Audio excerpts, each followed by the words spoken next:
Law Firm. You are looking live at Dub Ferris Stadium on San Antonio's north side. It's Little Caesars Week 6 of Thursday Night Lights, and you can see it right there in the logo. It's the Gucci Bowl. It's Churchill and Clark coming up on Thursday Night Lights. Good evening, everybody. Don Harris along with Chuck Mikatinik for this game between the Cougars and the Chargers, the 45th meeting of the Gucci Bowl. They've been playing this since 1984. And, Chuck, I know what you're saying. Don, that's only 41 years. How can it be 45? Well, because they've met a few times in the playoffs as well. So, Churchill owns the series, 27-17-2. But Clark is rolling this year. Clark is rolling. They are a fixture and have been for the last few weeks in our TNL poll. But, Don, to your point, right, last year the Clark Cougars were a playoff team, and yet Churchill came out on the plus side of that ball game last year. So, hey, look, both of these teams only have one district ball game under their belt so far. So, hey, Churchill can get right back into the thick of this race with a victory here tonight. It's the Gucci Bowl. Everything is Gucci. Little sauce for the goose with both of these teams in the same league now. Yeah, an added meaning because of that, right? It used to kick off the year as a non-district game. Now it means perhaps playoffs or not. The Chargers led by their quarterback, Aiden Hillner. So Churchill's got two really outstanding quarterbacks. Both have earned the right to play this year. Aiden Hillner doing a great job this year getting the ball down the field, as you see, through 4 games, almost 400 yards passing, hasn't turned the ball over. Coaching staff says nothing but great things about this guy as a leader, as a teammate, in the classroom. He gives it to you all. Churchill is really banged up this evening in particular. Aiden Hillner is going to have to be really good tonight for Winston Churchill to get the ball game. If you're patrolling the sidelines before the game and you see Michael Wonkwo, you go, okay, there's a guy who looks like a college football player. He looks the part, he runs the part, and he's only been playing football for 2 years. You know, the fascinating thing is that if you ask any of the Clark people, they'll say, yeah, there's a football player, but they see a future doctor right there. This guy's been absolute money in the classroom, too. The one thing that everybody is sure of at Clark, they know he's going to play football at the next level. They don't know where. What they do know is that this young man's going to be a doctor at some point. I mean, he's that kind of elite-level brain, but he is a physical specimen too. 6'4", 210. Don, he runs a 4.6. We're going to be seeing a lot of Wonkwo tonight. He will be terrorizing the Churchill offense, or at least trying to. There's the Chargers. There's the Cougars. Coming up next, it is our Gamez Law Firm keys to the game. Stick around. TNL is straight ahead.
This is Little Caesars Thursday Night Lights, presented by the Gamez Law Firm. Welcome back to Churchill and Clark on Little Caesar Thursday Night Lights. It is Gucci Bowl 45 here tonight at Dub Ferris Stadium. Right now, time for our Gamez Law Firm keys to the game. Chuck, let's start with Coach Nate Shaw and those Chargers who are trying to get their first district win. Yeah, big ball game tonight for everybody, right? But for Coach Shaw and company, they want to get the ball to their playmakers. They've got a good quarterback, really explosive, dynamic running back, good receivers. It's going to be important that those guys have a big game tonight. Key up on keys. What we mean by that, look, Churchill's really banged up coming into this ball game. They're going to have a lot of young dudes in there. So these guys need to just make sure they're in the right spots tonight. And then let's see if they can make something happen on special teams. Be special there. Here's Chargers coach Nate Shaw. Long season left, like you said, 6 games left, but all we can worry about is this one and take care of today, win today, not necessarily getting so caught up in who wins that game or who wins this game, but focusing on what we can controlling the controllables, and that's for us, giving great effort, having a good attitude, and playing with good character. Meanwhile, the Clark Cougars ranked number 7 in our TNL top 10. They are undefeated. Chuck, the keys for the Cougs. You know, it's always interesting, Don, when you talk to J.L. Geis and you ask him for 3 keys, you get like 100. So this is definitely the Reader's Digest version from one of the most detail-oriented programs in town. First off, control the explosives on defense. Do not give up any big plays, or at least limit them for sure. You want to get some pressure on the Churchill quarterbacks on defense. Let's see tonight if they can shorten up this game by establishing the run. Here's Coach Geist.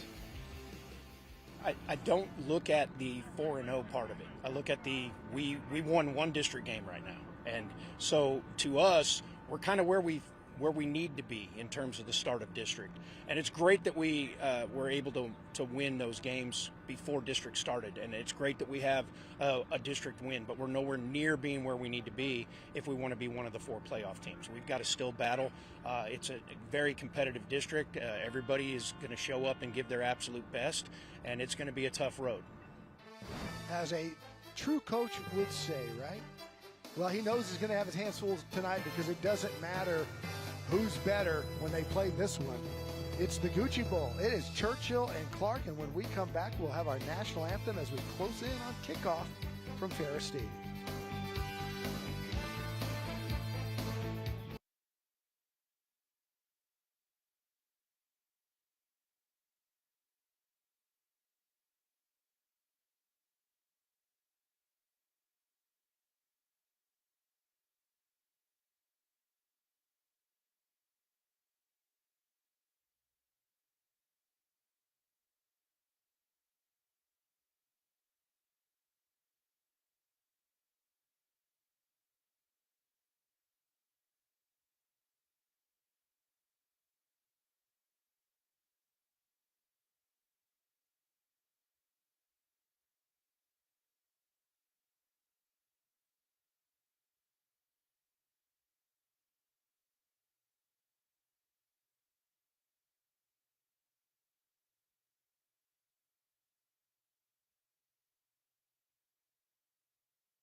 Tonight's broadcast of Thursday Night Lights is sponsored by Little Caesars, the Gamez Law Firm, Beluga Air, DH Plumbing, Rushmax, Mega Furniture, San Antonio Sports, Valero, Absolute Power Electrical Contractors, Christus Children's, Gautier Formal Dresses, The Good Feet Store, Collision Experts of Alamo Heights, South Texas Family Medicine and Urgent Care, TELUS Equipment, Ideal Precision Roofing, Brazilian Top Team, and Monarch Trophy Studio.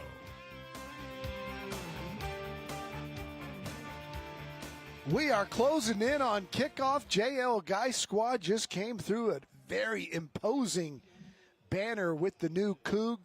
It is time for the color guard and our national anthem. Let's turn it over to our public address announcer, Lou Calusa. This week, Northside would like to honor all active duty members of our armed forces as well as all military veterans. We acknowledge the legacy of profound service and sacrifice they have upheld in pursuit of a more perfect union. We also pay tribute to all first responders and the critical resources they provide our great nation. Standing in the north end zone, we have several current and former members of our nation's military, as well as a variety of first responders. In addition, we would like to ask any veteran, any active duty member of the armed forces, or any first responder still seated in the stands to stand and be recognized.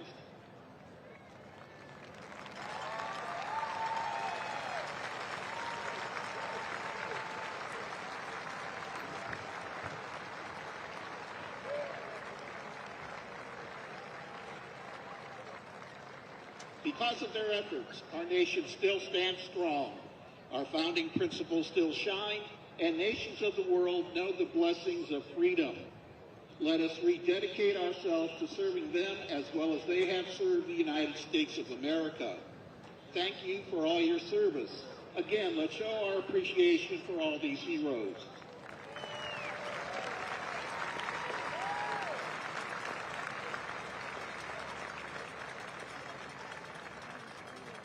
Standing at midfield, presenting our nation's colors this evening is the color guard from the Texas 793rd Air Force Junior ROTC from Clark High School.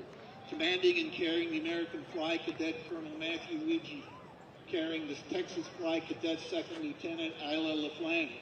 The American Guard, Cadet Second Lieutenant Richard Vallardes. The Texas Guard, Cadet Captain Ainsley Johnston.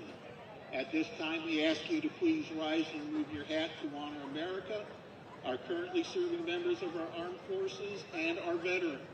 Our national anthem this evening will be sung by the combined choirs from Churchill under the direction of Allison Cavazos and Clark under the direction of Leslie Paleo. Ladies and gentlemen, our national anthem.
Game Time Weather is sponsored by Beluga Air.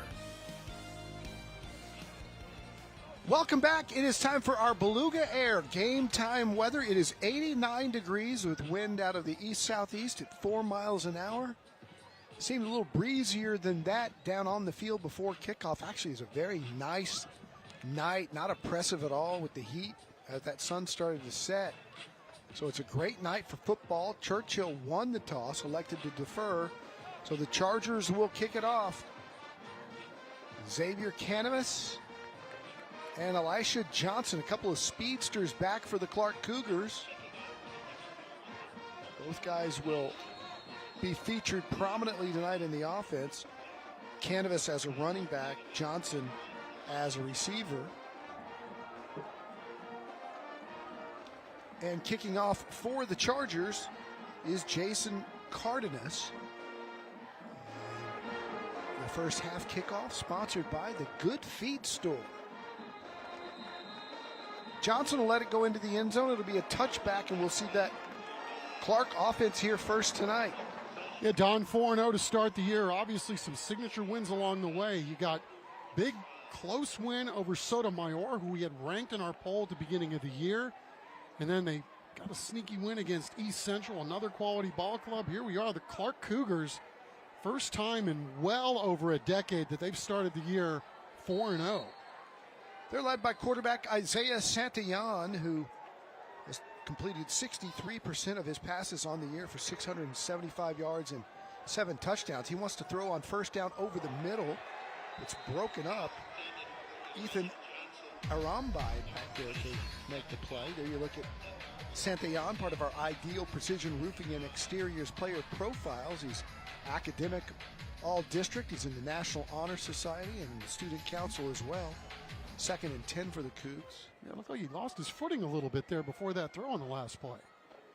Inside handoff to Canavas. He has nowhere to go as 3 Chargers are there right up front, including Ethan Bird, who was one of the first ones there along with Jimmy Curry. Yeah, Alvarado, the big nose tackle, he was there as well. Not fooling anybody on that Churchill defensive line on that play. That'll set up 3rd down and 10 for the Cougars.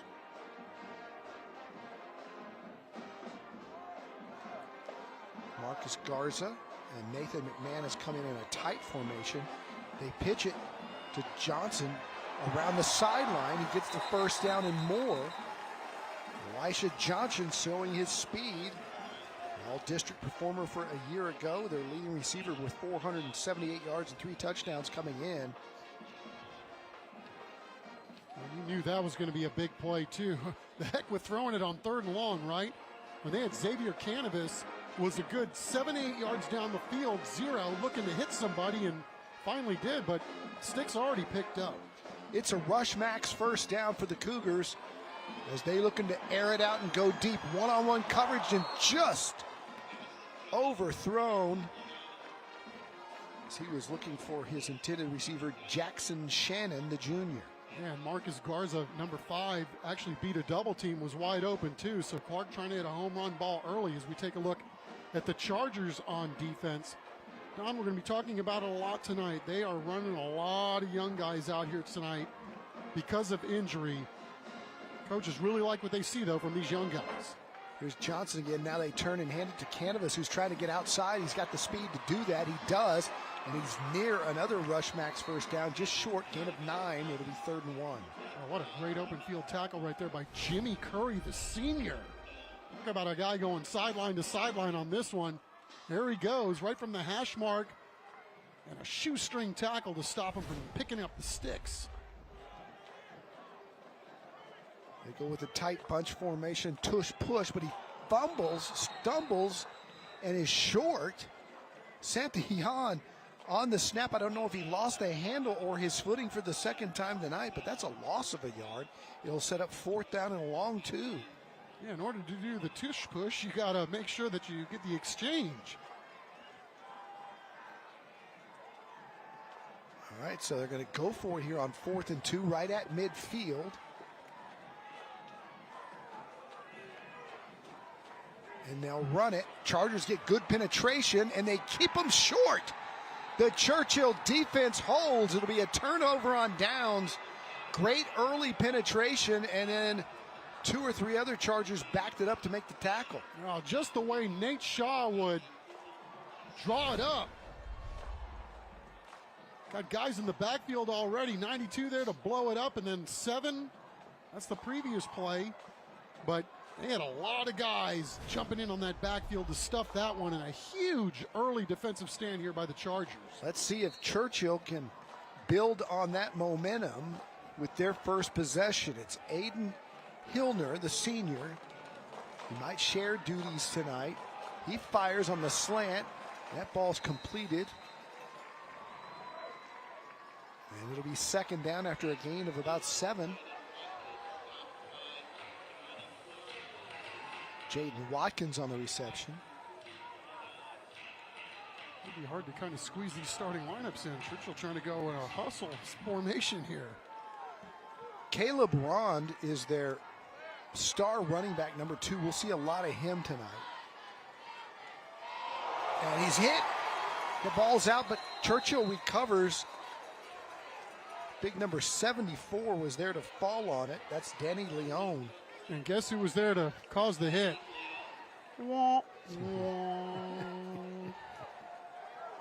Michael Wonkwo, number 45. Well, it's 33. Oh, I beg your pardon. It was 33. Aiden O'Donnell. Well, see, I just wanted to get in there and do wah-wah before we even had a chance to. Yeah, Aiden O'Donnell coming clean, and well done, young man. We're going to see Wonkwo from the other side, number 45, as the quarterback keeps here.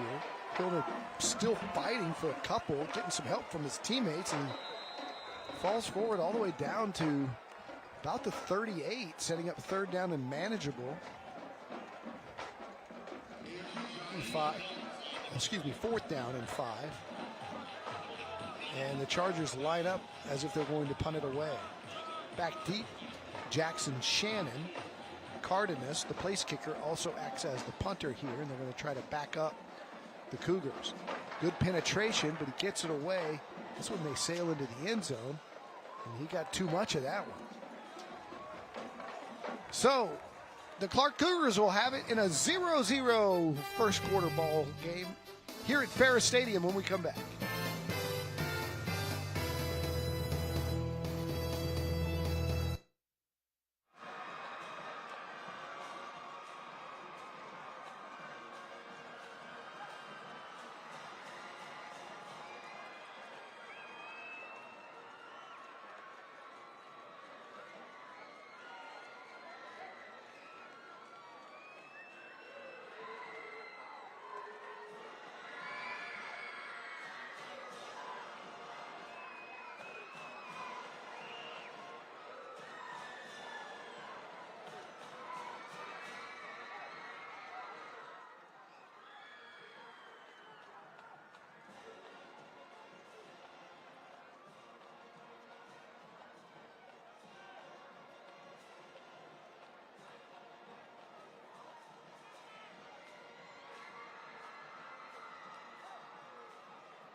Welcome back to the Gucci Bowl here on TNL tonight over at Ferris Stadium. It is Little Caesars Thursday Night Lights presented by the Gamez Law Firm. Here with our sponsor on TNL, Little Caesars. Chris Vasquez representing them today. Chris, how are you today, man? I'm doing great. How are you doing? Doing great. You guys are our title sponsor this year. Why'd you choose to sponsor TNL this season? Well, we love our community. We've been in San Antonio since 1984.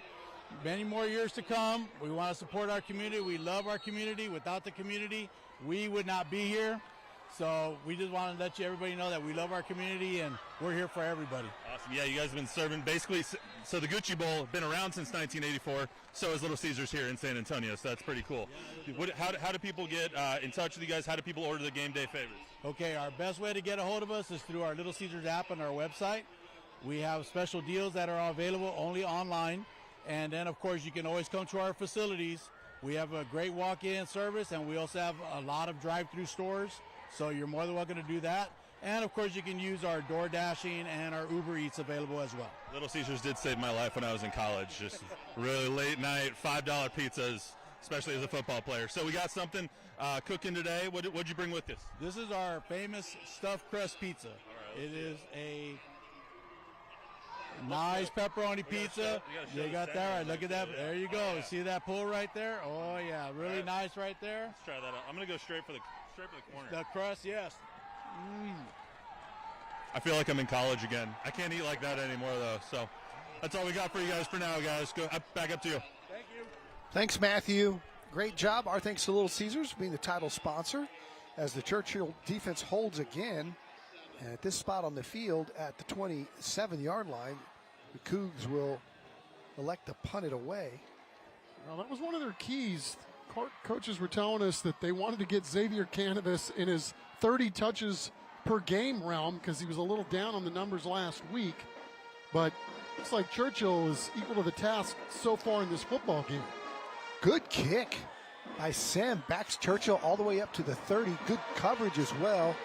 And the Chargers will have it at about the 33.5. And we're back in 15 seconds.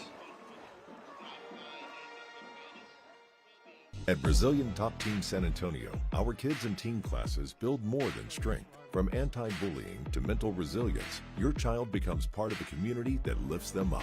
Sign up today for a free trial class at bttsa.com. So we'll see what the Charger offense can do with this possession. After the defense has really stepped up, it's a rush max first down, and they hand it and going nowhere. And Chuck, this too is not Wonkwo, it's 95.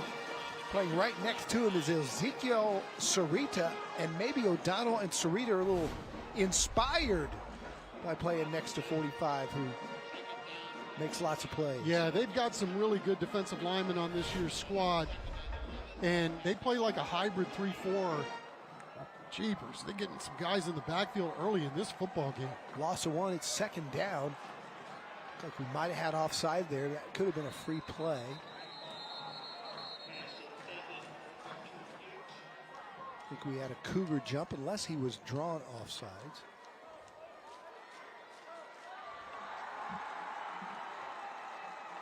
Don, and Sarita's one of those guys that the Cougs were missing earlier in the year. He missed a couple of games, but obviously back to full speed. Offside.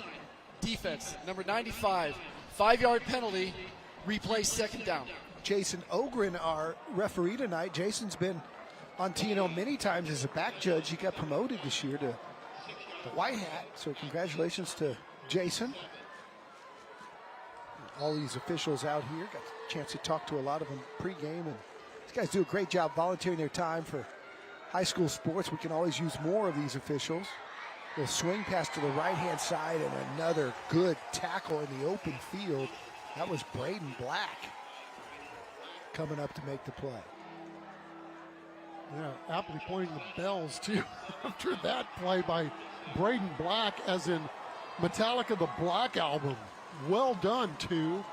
What do you know about that, Chuck? I don't know anything. I don't even know why I referenced it. Third down and 7 for the Chargers.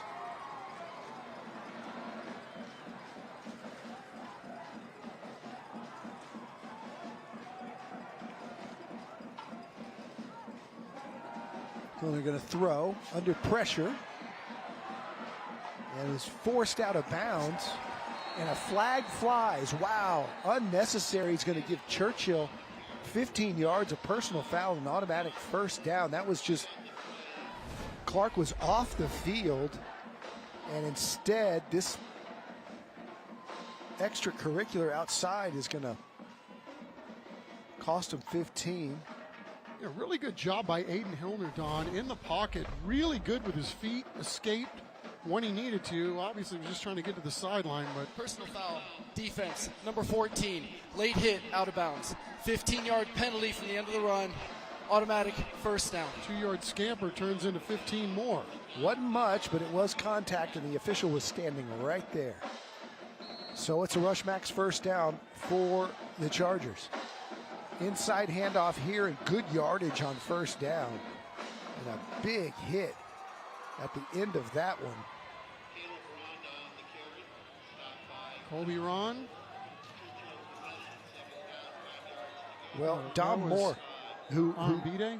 Yeah, Dom Moore, who was penalized on the last play, I think was showing some frustration there because he came up and laid the wood on Caleb Ron. Oh, everything's Gucci tonight, man. A lot riding on this ball game. Second down and 5.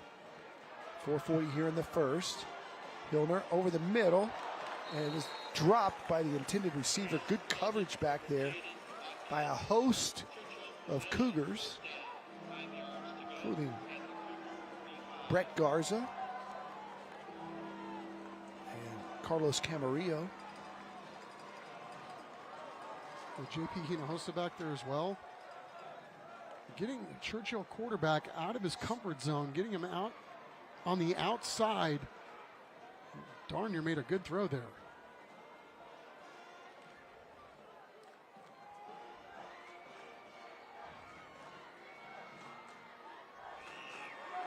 3rd down and 5. And an awkward-looking exchange, but breaking free to the 20 and to the house. Caleb Ron, touchdown, Chargers. When you talk about water bugs, did you see those feet? Fine space, Kenny. Yeah, they were hoping that Caleb was going to have a breakout game, the most explosive player in the district, perhaps. They're having a hard time getting into the 2nd and 3rd levels. Not right there. Wow. Cardenas for the extra point, high snap. But good hold, and a kick is good. It is 7-0 Churchill, thanks to Caleb Ron on a kind of an awkward-looking exchange on the pitch out, but he turned it into something great.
Back here on Little Caesars Thursday Night Lights, presented by the Gamez Law Firm. We're joined by another key sponsor here on TNL. We have Crystal from the Gamez Law Firm. How are you? Good. How are you doing tonight? Doing great. Watching your Cougars here. Cougars Clark class of 2001. Oh, boy. This game brings back memories. Gucci Bowl. I'm not trying to age you or anything. Don't worry. I'm you just kind of called me out there for a second. Well, you can tell the height difference. I almost did this on my knees because it would have been really funny, but we'll just go back to Gamez. Anyway, you guys have been serving the community here 50 years. Why is this community so important to Gamez and to all the lawyers there? We're a homegrown firm. We started out at a small office off of Hildebrand, and now we're at our current location on Moss Rock. Gamez Law is just very, very tied into the community. We do things differently. We give back to the community in more ways than one. Not only do we provide outstanding legal services for our personal injury clients, but we also do things like give away prom dresses to young people for formal events. We were down in Centerpoint and in Kerrville after the floods. With the rest of the year coming up, we have a haunted house on October 18th at the firm. And then our favorite time of year is coming up, Christmas and Thanksgiving. Keep a lookout for food drive, turkey giveaways, toy drives, visits from Santa. Who knows what we have up our sleeves? Do you like haunted houses? No, I am not a fan of haunted houses. Me either. We'll be like eating pizza somewhere, Crystal and I. I don't like haunted houses either. Spooky season is never. What's different about the Gamez Law Firm? What do people get? I think of the Gamez Law Firm, you get that family feel. Like I said, we do things differently there. We're tied into the community.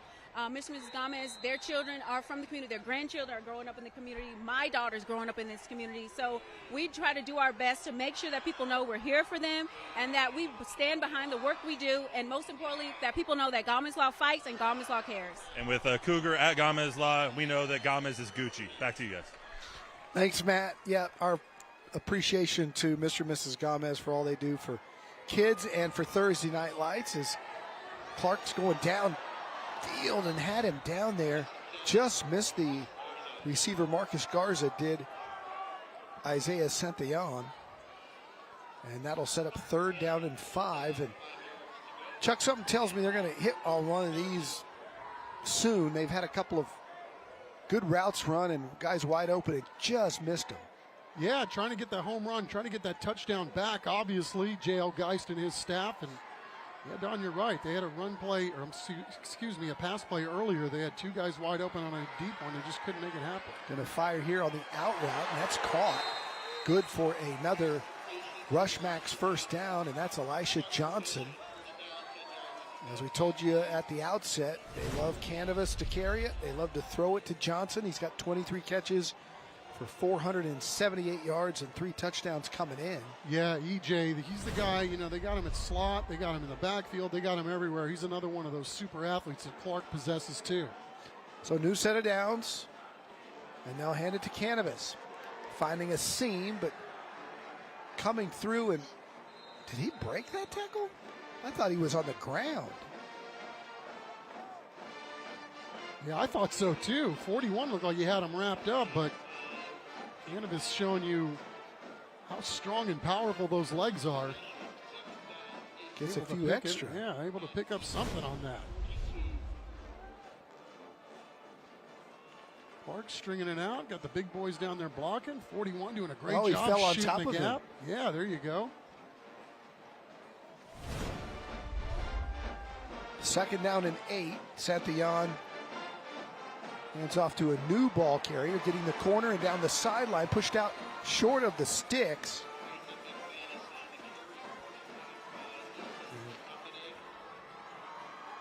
That was Nathan McManus. Plays wide receiver for these Cougs. Yeah, Jimmy Curry, number 7, who's been all over the field in a short time here in this first quarter, but he was acting as though he was held on that play. There's our Gautier Formal Dresses band cam as it sets up a 3rd down and 1 for Clark. They're going to throw it, a little swing in the flat. They complete it and pick up another Rush Max first down, and that's McManus again. So you see what having a couple of wide receivers get down the field, even though they haven't made any connections on those yet, what it does for your offense. They're sending some deep guys, and they're working the underneath routes right now, and it's really working well for these Chargers here on this particular drive. So it's another Rush Max first down for the Cougs. They pitch it on the reverse, and again, staying at home and doing a good job staying in his lane to force it out of bounds is 22 for the Chargers. That's Mason Cortez. Yeah, Mason coming into this ball game with 18 tackles, a pass deflection, 2 forced fumbles, and a pick. So this dude has been very productive in this 4-game schedule so far for the Chargers. So a loss on the play of about 5. We'll call it 2nd down and 15. Santillon looking deep again. That one's tipped at the line of scrimmage and falls incomplete. But again, good pressure by that Charger defensive front. Jackson Crump getting in there to get a hand on it. We weren't sure if Jackson Crump was going to play tonight, but obviously he made his presence known. Been battling through the injury bug himself, but what a play right here to break this one up. Beat one guy, beats 2 guys to the quarterback, gets himself a PBU. 3rd down and long, going long again. Santillon got a man, and it's incomplete. The 3rd time tonight that they've had a 30 to 40 yard completion just not quite connect. And that was on 3rd and forever too. So it has been all you can eat for the Clark Cougars in terms of getting some of their speed guys downfield, but to this point have not hit on a single one of these deep balls. As we take another look at the batted ball. Get a pressure and a batted ball in one play. David Sem will punt it away. We have a whistle pre-snap. Yeah, Jackson Shannon was wide open a couple of times. He's got speed. The first time Santillon overshot him, and the second time False Shannon's start. going to wish he had that one Offense, back. number 14. 5-yard penalty. Still 4th down. So they'll just make him back up and punt it again. Sam will stand at his 33. 2 Chargers way back after that last punt from Sam that was really good. This one will be fielded and recovered up by number 6 for the Clark Cougars. Carlos Camarillo, good punt coverage down there, and Churchill will be backed up when we come back.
Welcome back to Little Caesars Thursday Night Lights, presented by the Gamez Law Firm. Here with another one of our key sponsors, Joe Corchado, the owner of Beluga Air. We call him Mr. Beluga Joe over here. Joe, how are you? Good. How y'all doing tonight? Doing all right. I haven't seen you in a couple weeks. Alejandro, what's going on, dude? We're gonna get him to say it eventually. We got a couple more weeks here. But anyway, you guys are the the sponsor of our Scholar Athlete. Why did you guys choose to sponsor the athletes here in San Antonio? It's just an honor to reward back to students that's putting the effort in the class and then on the field. So I'm still wearing shorts today, but it's starting to get a little cooler.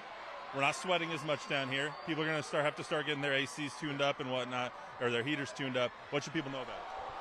Right now, the weather's going to be up and down, so we could get a cold front. It could be hot. Right now, making sure that the heater's working, no gas leaks, no carbon monoxide. All the electrical components are working. My son's going something. Yeah. No. But again, it's just making sure we're keeping your family safe at home with the heat maintenance. So that's the goal. And when people turn on their heaters for the first time this winter, it's going to make some noises, might have a smell. Can you tell us a little bit about that? Yeah, so a lot of the heaters have a little bit of dust build up, so you're going to smell a burning smell. And it's just, I'm sorry. I'm very genuine here, everybody. I'm a natural guy. But at the end of the day, it's just making sure your homes is safe. But give us a call so we can come out and turn them on before all that happens. Sorry, we'll get it back up to you guys so we don't miss any more action. And maybe next week Alejandro will say, don't blow your money, call Beluga Air. Right, Alejandro? Right. Close enough. How about Caleb Ron's night so far? Is this one coming back? There's a gaping hole, but man, does this guy have elite feet. Can't say enough about seeing a human water bug, the way he moves. They just spotted at close to midfield. We'll call it the 47.5. It'll be a rush max first down as we get near the end of the first quarter. 1:14 left to play. Pitch it on the reverse, fake the reverse. Now throw it into the flat, and they just missed their guy. So he was looking for Rond again. Can you blame him? Why I think not? Good things are going to happen, right? Why not? Yeah, There's Nate Shaw.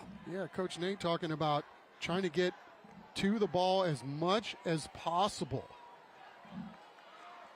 You can understand why. The guy looks different running with the ball. Here's a look at that Churchill starting offense. As Rond at the very bottom there has been the bell cow here. They hand it to him again, and this time he's gang tackled by the Cougars. And doing a great job up front with that tackle was Ezekiel Sarita. You see him there. And Michael Wonkwo,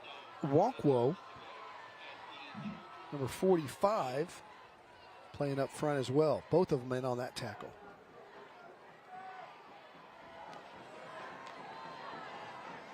Third down, we'll call it 10.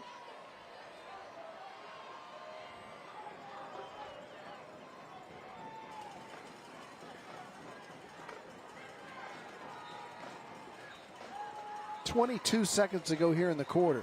Hilner rolls out, has it batted up in the air, and it falls incomplete. And the Chargers will have to run out the punt team on fourth down. Did you see Wonkwo Don on that one? Doubled and still got through to disrupt that play. Unbelievable physical specimen. Talked about the elite level brain. He's a heck of a ball player too. Understand that he may have been offered by Stephen F. just this week, but new to football, but you'd never know by the way that guy gets off the football. Another whistle pre-snap.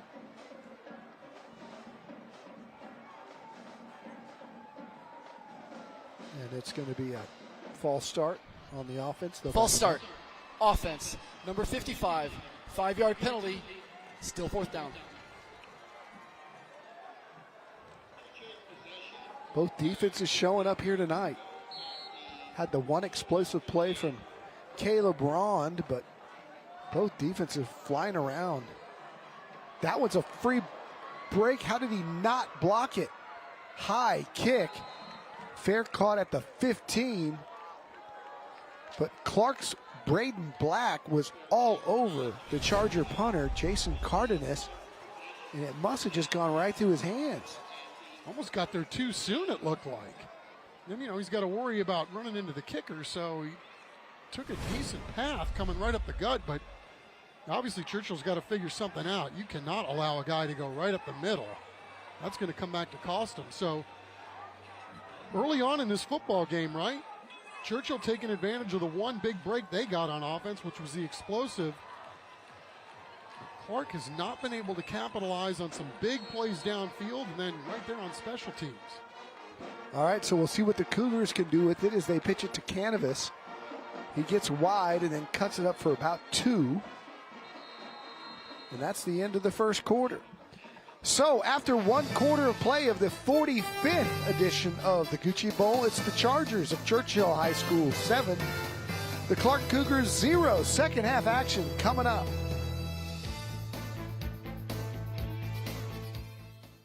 Second quarter action.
Closed captioning for tonight's game is sponsored by TELUS Equipment. Welcome back. Ferris Stadium, the site of the 45th Gucci Bowl. Little Caesars Thursday Night Lights. Don Harris, Chuck McIntyre, Matt Roy with you on a beautiful night for football in South Texas. The Churchill Chargers lead 7-0. They run out their defense here as we start the second quarter to face Isaiah Santillon and these Clark Cougars. He's looking deep for about the 5th time tonight. Going deep. Got a man down there. And it's incomplete. He was looking this time for Canvas out of the backfield. And you got to like the moxie of J.L. Geist in this Clark passing attack. They love to fling it. Yeah, it looks like they're going to keep knocking on the door until they bust it down, right? Boy, I thought that one was 6. Well, Churchill's doing a great job along the defensive line and the linebackers of stuffing up that run. So I don't blame Clark. It's right there. They just have not been able to make it happen so far. 4 wide for Santillon again. He's pressured, throws it underneath the canvas, but the Chargers are there waiting on him. This Churchill defense is fired up. Santiago Alvarado leading the charge, along with Jackson Crump again. Yeah, Jackson Crump, as we said, he's banged up, but one of the leaders of the group and playing right like it. And Crump's one of the few guys returning to this Churchill defense at the start of the year that had any significant amount of experience and really playing well despite being a little nicked. And they're having fun out here tonight. Here's the kick, and it was partially blocked. And Churchill's going to get it inside the 25. Did he kick it into someone? What happened there? I didn't see the trajectory of the ball. Did he so I miss wish it? I could help you out. All I know is in this football game, Churchill's making plays right now, and you can tell they're really fired up about this rivalry. And I don't know if we talked enough about what they're dealing with here tonight. They've got 9 guys that play that will not play. That's how the injury bug has treated the Chargers here early on in this season. But, man, they have come out firing, and, boy, have they done a good job here so far tonight. Here's another look at it. He kicked it right into the backside of big number 79. It was partially blocked by his own man. First down for Churchill. Hillner looking at the end zone. Fires. Caught! And hanging on to it at the 5-yard line. Benjamin Santana. Brady Keller. That's Brady Keller with a fantastic catch and hanging on to it. I beg your pardon, you're exactly right.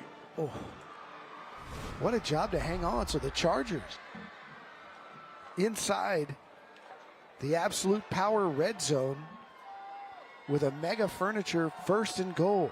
Yeah, they've been talking about these younger receivers that they got that are stepping up. Brady being one of them. That was a heck of a play in traffic.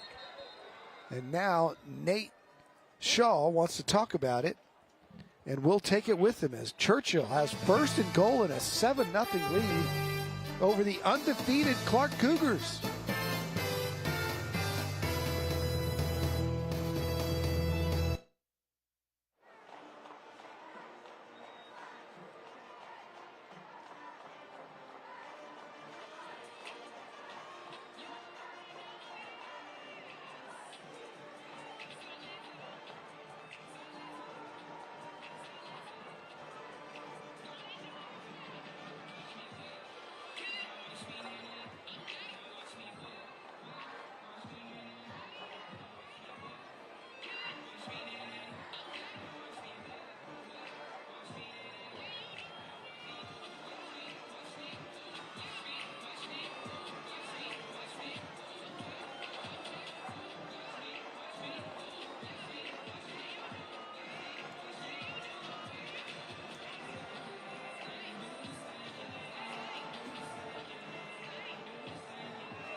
Welcome back. Our Gautier Formal Dresses band cam, taking a look at these two bands that we'll see at halftime tonight. Make sure you stick around for that.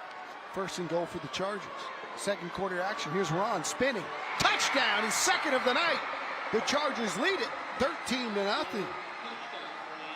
Well, we talked about this rivalry and that you just never know. And again, maybe things haven't gone Churchill's way the last few weeks, but this is a league game, and it's more than just a rivalry game.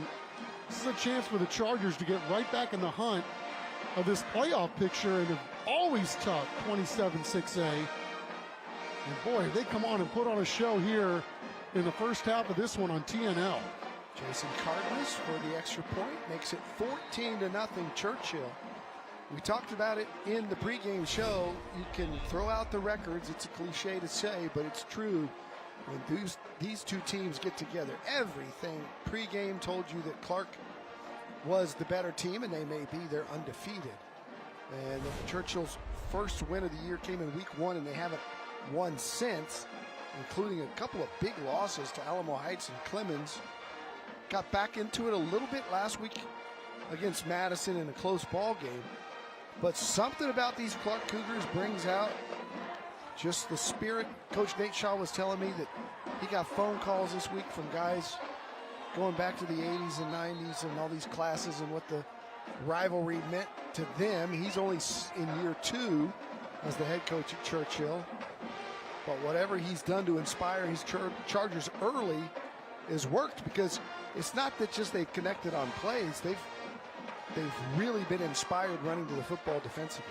Yeah, there's no question. Playing with a little pep in their step. And, he talked to Coach Shaw earlier in the week, and he said, we want to be 4-0, but he's really pleased with all these injuries, that the depth that they're creating at the varsity level. They had a plan to have some of these sophomores kind of gel together on JV, but they've just simply had to rush some guys up out of necessity. Not how he drew it up, but he's absolutely pleased with what he's seen so far, despite the fact that the scoreboard hasn't been too kind to him the last few weeks. But, boy, it's really showing here tonight. Johnson watches it roll into the end zone, touchback. It'll be Clark football. We'll go down to the sidelines, and Matt Roy. Matt. Hi, guys. Joined here by San Juan of Rojas and Rocky the Robot, who I'm a cast of characters down here tonight. We have Little Caesars, we have the Robot, we have San Juana. How are you tonight? I'm doing good. How are you? Doing great. So Rushmax offers a lot of places, a lot of things for people to do, a lot of events. Can you tell me a little bit about that? Yeah, so the event that we're most known for is definitely birthday parties, but we do host corporate events, holiday parties. We also do lock-ins and also field trips. So those are the main things that we're trying to get out there. Awesome. And what is Rushmax? Can you tell people what they would experience if they booked an event over there? Yes, so Rushmax, we do have go-karts that we're mostly known for. We have our amazing soft play. We have laser tag, bowling, arcade. For the adults, we also have the bar. We also have pool tables. Now, another thing is we also sell monthly memberships, not just to only experience the fun at our location, but all Rush Bud parks. And you'll also get to dance with Rocky the Robot. Let's see a couple of the dance moves here, Rocky. I don't know if Rocky the Robot actually does the robot, but let's see. Do you know the robot? No robot. This is all he knows right here. All right, back to you guys. It would be a little cliche if he did. Second down and 10 for Clark here after falling behind 14-0. Santillon deep again for the 5th time tonight. That ball's almost intercepted and is. It's going the other way for the Chargers to the 35 to 33-yard line. And Churchill's Elliott Watts, the senior DB, coming up with the Oski. Yeah, that's his 3rd pick of the year, and just great coverage. Clark doing a pretty good job of blocking it up initially. Ball just a little underthrown, and Elliott Watts coming up with a humongous play for these Chargers as they are gaining in momentum each and every play of this football game. So it'll be 1st down and 10 in Clark territory. Ball spotted at the 34. And we'll now see what that offense can do. Caleb Rond has 2 touchdowns on the night. And the Chargers have been solid in this mega furniture 1st down. It's Rond again.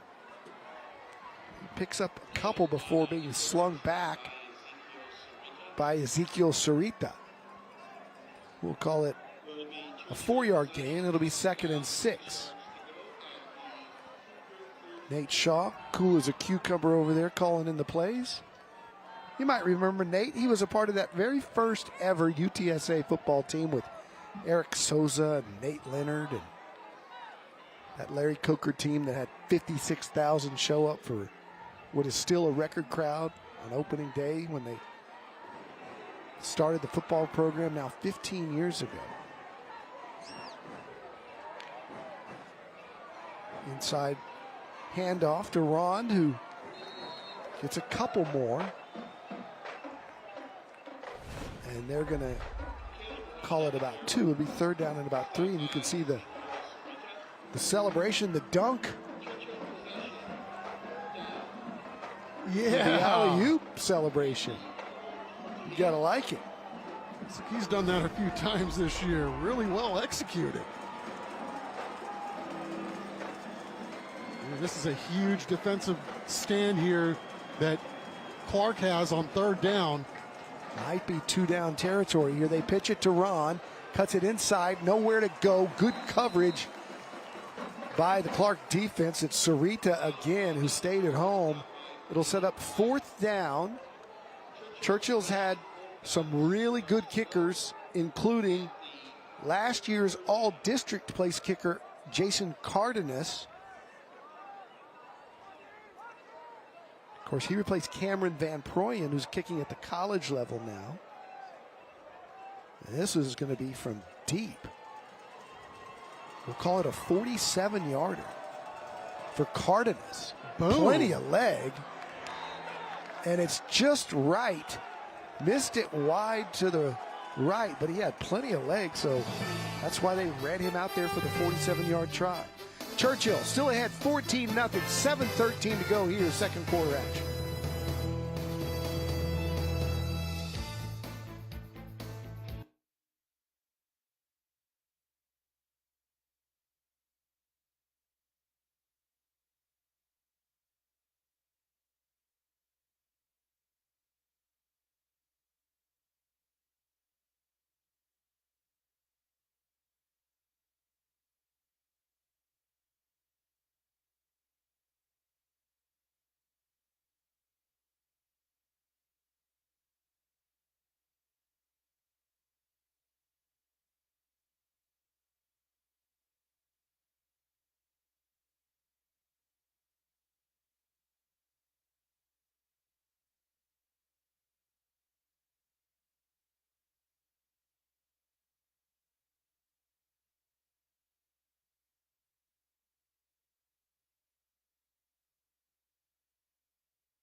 Welcome back, Little Caesars Thursday Night Lights, presented by the Gamez Law Firm. Churchill up 14-0 right now in the Gucci Bowl, and I'm joined down here on the sidelines by another one of our sponsors, Mega Furniture. This is Daniel Paez and Roger Martinez. How you guys doing tonight? Great, thank you for that. Absolutely. So can you tell us a little bit about Mega Furniture and how long you guys have been serving here in San Antonio? Well, Mega Furniture, we've been in the business for over 23 years. We've been 12 years here in San Antonio. We're one of the best here in furniture business. We're here for you guys. We're here for Mega Furniture here in San Antonio. Why'd you guys choose to be a sponsor of TNL this season? Just because it's a big part of these kids' lives, and we want to support them and show our support continuously. Obviously, there's a big crowd coming out tonight, and it's a great thing to be a part of. Awesome, guys. Well, thank you so much for being here, as always. Appreciate you. Go visit Mega Furniture, guys. Back to you. Thanks, Matt. Second down and long. Johnson's trying to get outside, can't. The Chargers are fired up on defense. Linebacker out there for Churchill making the tackle was Joseph Wilson de la Garza. Don, they're just stacking the box, daring for Clark to hit him over the top. Right now, Churchill and that defensive line of Severins, Alvarado, Keltz, and Crump is just going next level in this football game. So it's third down and 15. In a 14-0 hole, they split out two to the right, including the speedy Elisha Johnson. They've not been afraid to go deep. Quarterback keeping this one, and he'll be brought down one-on-one. Good tackle there by the Chargers' Mason Cortez. Yeah, that was a great tackle in the open field by Churchill right there, because if they don't do that, man, I have a pretty good feeling that Santiago's going to pick up the sticks. There's a lot of green between him and that first down marker at the 40-yard line, but 22's having none of it. Well job, Mason Cortez, coming into this ballgame with 18 tackles. David Sim to punt it away. Gets off a wobbler. It'll be fielded. Clark overran that ball, and Churchill fields it. Takes it across the 40. Henry Kaliski on the return. Hey, during the fourth quarter of tonight's game, we'll be highlighting the school bus stop of the game. The law in every state requires drivers to always stop for a school bus when the stop arm is out and the red lights are flashing.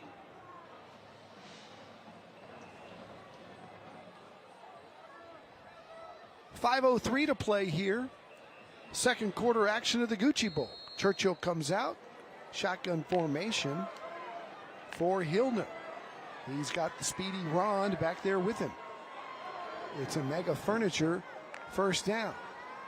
Hands to Ron, cuts right, cuts it inside. Makes the first couple of guys miss, but runs out of steam there. And again, good tackle by a very violent Dom Moore tonight. He is not afraid to get physical. Yeah, Dom Moore and that second line of defense coming up. I mean, you got to know that two's going to get some touches with what he's done already in this football game. Clark zeroing in, trying to make sure that two's not the guy to gash him again. If you concentrate too much on Ron, they'll hit you with Watkins, who they pitch it to here. Watkins getting to the outside, picks up 5 or 6. More than that, gets across midfield and gets right to the marker. Let's see if they give it to him for a Mega Furniture first down, and they do. They'll move the chain. Look at this nice blocking out here. Got a lot of guys pulling, and everybody from Clark caving in and getting to the quarterback. They got away with an offensive face mask there, but let's tell about it. Ron stumbles for 1. And those big guys from Clark, Sarita Wonkwo, Newble, staying home, making the tackle. Second down, we'll call it 11 after a loss of about half a yard.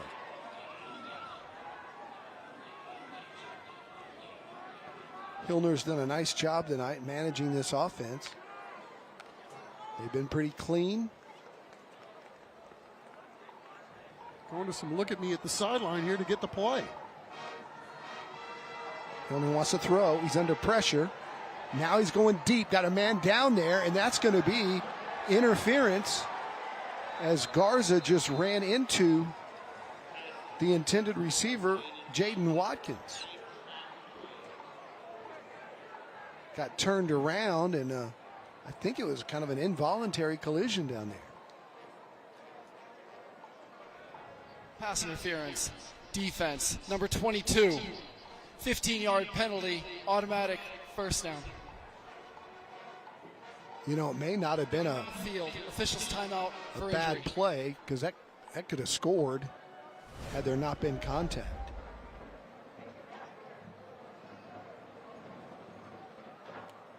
And didn't look like that violent of a collision. You kind of wonder if Watkins maybe turned an ankle or something. He kind of went down in a heap. Well, we certainly hope that the young man is okay, because, yeah, anytime there's a collision and guys are going full speed, obviously both players trying to locate the football there at the end, see where it's at. You got a little shove there when the ball's in the air, and obviously the official right there to call it. It's almost like maybe something happened before he fell, like a hammy or something. Kind of fell awkwardly.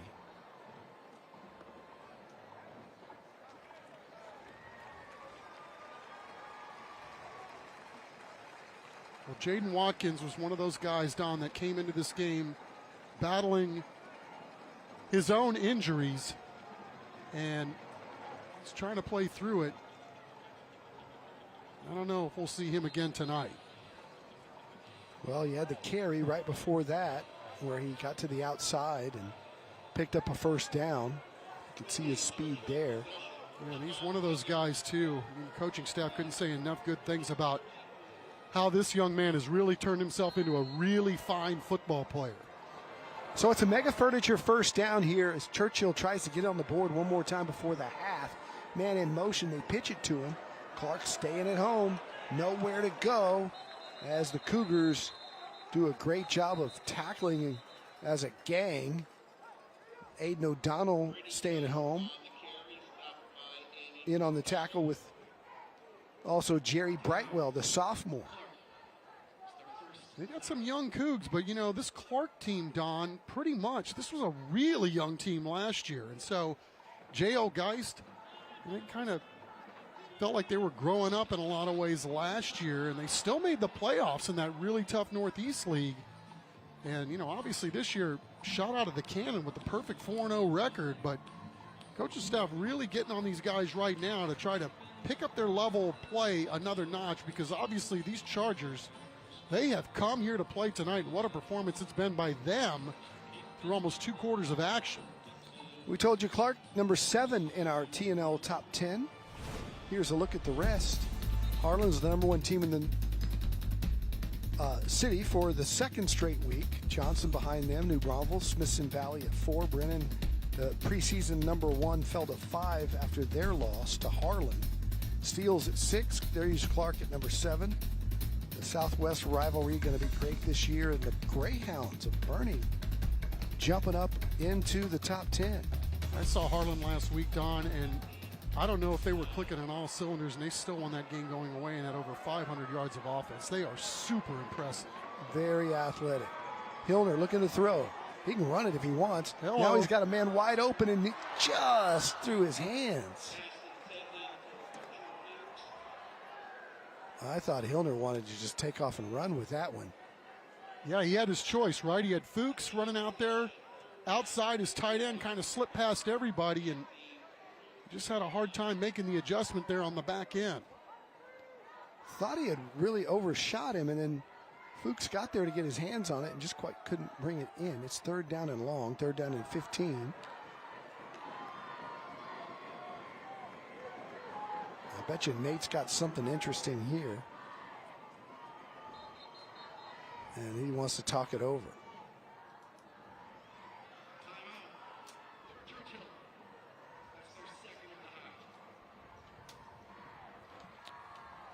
You know, every year, TNL highlights teams that are making a difference in our communities with the Beyond the Game program. We actually do it every week during the football season. It's a great program brought to you by San Antonio Sports and Valero. Here's more. Every day, our high school and middle school coaches work hard to help athletes reach their maximum potential while also teaching life lessons through sports. Beyond the Game provides a platform to support our coaches as they develop athletes beyond the basic X's and O's. Valero's commitment to integrity, respect, teamwork, excellence, and community service is reflected in every aspect of our work and community involvement. We're proud to partner with San Antonio Sports to acknowledge the next generation of leaders who embrace these values. We are thrilled to have Valero on our team. They are a company that lives their values and makes San Antonio a better place for all of us. Having Valero as a teammate for Beyond the Game will help this program continue to positively impact more teams, coaches, and families. Teams will be recognized during the San Antonio High School All-Star Football Game in the Alamo Dome. If you want to nominate, you can visit sanantoniosports.org and learn more about the program and nominate a team or individual today. All right, welcome back here. Clark's defense just came up big on a third down, but there's a flag on the play, and I don't know if it's a hold against Churchill or if it's some sort of hands to the face or a face mask, which could change the complexion of this situation right here. Well, Clark decided to bring the house right there, bringing extra pressure.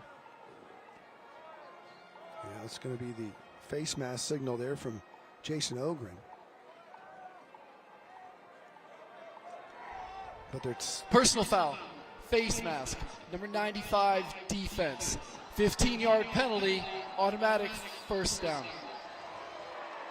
I didn't see the face mask, but Kanan Knubel came free, had his first crack at the quarterback, couldn't bring him down, but man, that's a huge break for these Chargers here on 3rd and forever. Yeah. Now they're getting a fresh set.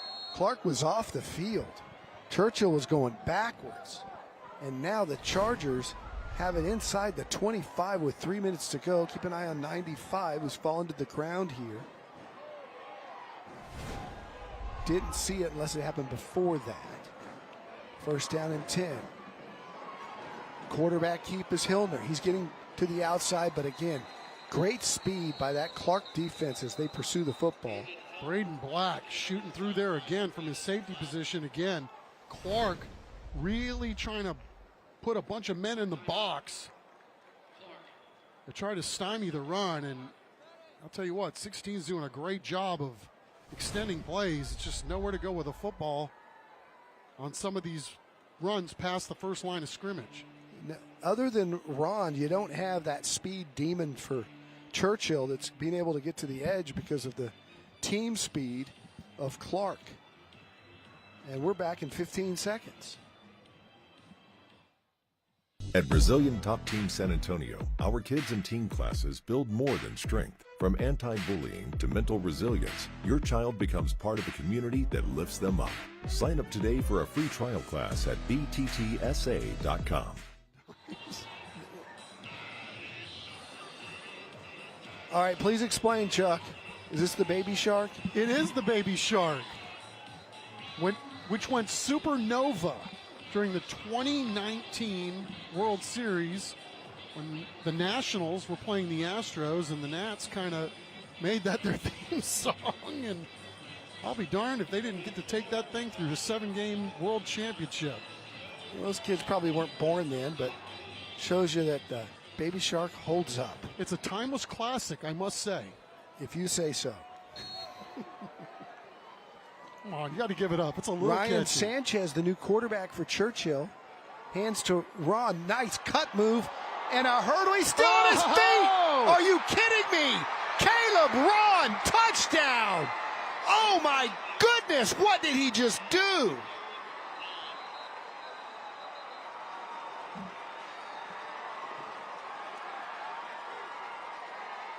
In the immortal words of Jack Buck, I don't believe what I just saw.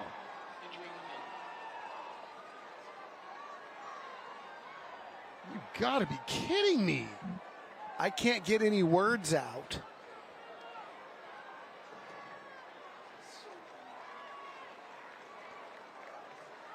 And to stick the landing, stay on his feet, and score.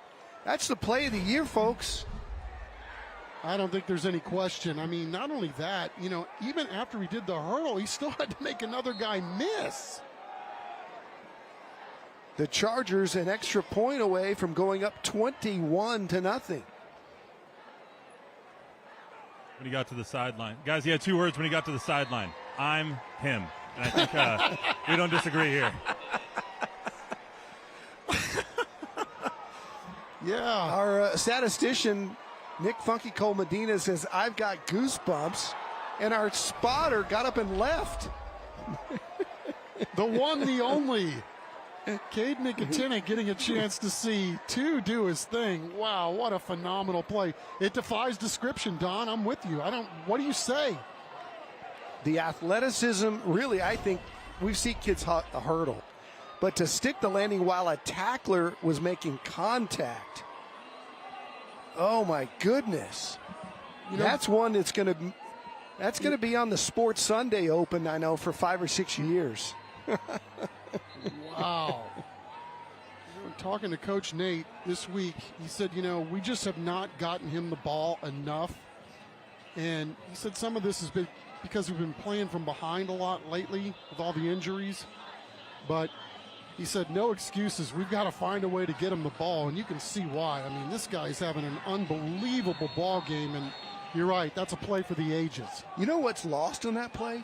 The initial foot in the ground cutback. That's going to be a big enough highlight, as it were, much less the hurdle, the landing, and the continuation. Just an amazing football play by Caleb Wrong. Churchill kicks it away now. Clark's got 2.5 minutes as Johnson will let it go out the back of the end zone. And you got to think in kind of like a boxing term. Clark's been knocked down. Like if this is a fight, they just survived the standing 8. And now we got to see what they have left. If they can just get into the locker room, kind of like, can they just get to the end of the round and wait for that bell to ring so they can regroup? Dude, I'm laughing at some of these guys. Like, there was bewilderment by his own teammates. Check out 5. He's like, holy cow, you're still on your feet. How does that happen? That's an all-timer. It's a mega furniture first down for the Cougars. And look out. Big run there on first down by Gamez.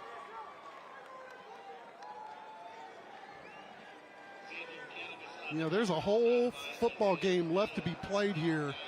Clark has got to find something here to close the half. You know, they were inches away from getting off the field on third down.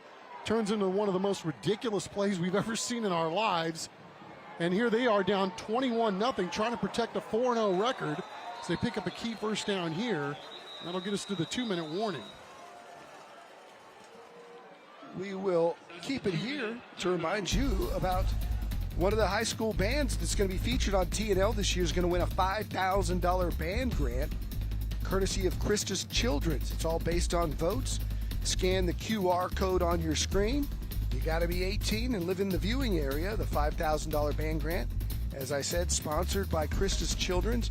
And as the weeks go on here on TNL, the band performances get better and better as these bands are now putting together their full programs for competition schedule. And you can see they're all decked out here tonight. And it'll be a fantastic show at the half. And hey, speaking of fantastic shows, props to the combined choirs for that national anthem. How good was that? Yeah, that was outstanding. We even had football players down there belting out the tunes. William Perkis and Max Adetta. Guys, I was over here standing behind the Clark defensive bench, and as you would probably imagine, Coach is pretty hot after that play and after that drive. Down 21-0, coming in undefeated, not very happy, telling their guys to pick it up, stop feeling sorry for yourselves, and get back in this ball game. Well, they've been punched in the gut, and I think you can't say anything other than with a play like that, you got to be just a little shell-shocked. You're going to have to find a way. Maybe it's in the locker room. Maybe 12 players they hit on one of those big bombs here to get some momentum before the ball was snapped. Goodness knows they've come close enough on about 4 occasions here in the first half.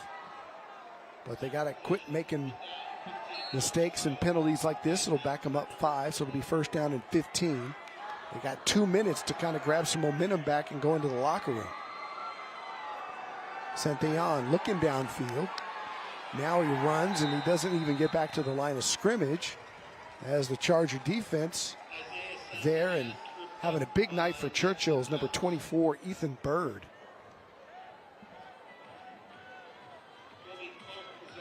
Ethan Bird, a young guy too, that seems to command the respect of everybody on that defensive side, despite his standing in the class. He's just a junior, but was a standout performer as a sophomore. Second down and 18. They get it to Johnson. He puts a foot in the ground and is slung out of bounds right around the 40. Gets the initial 10 back. It'll be third down and still about 10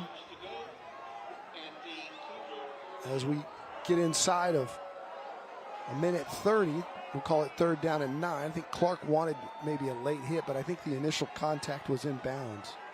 And then he slung him out with his momentum. And now whistle blows again before the ball is snapped. And this time I think Churchill wanted a timeout and got it. Churchill, their third and final timeout of the half. We got a whole bunch of football this weekend on our family of stations. It's good football, too. Wisconsin and Michigan in Big Ten action Saturday morning, followed by Colorado and TCU.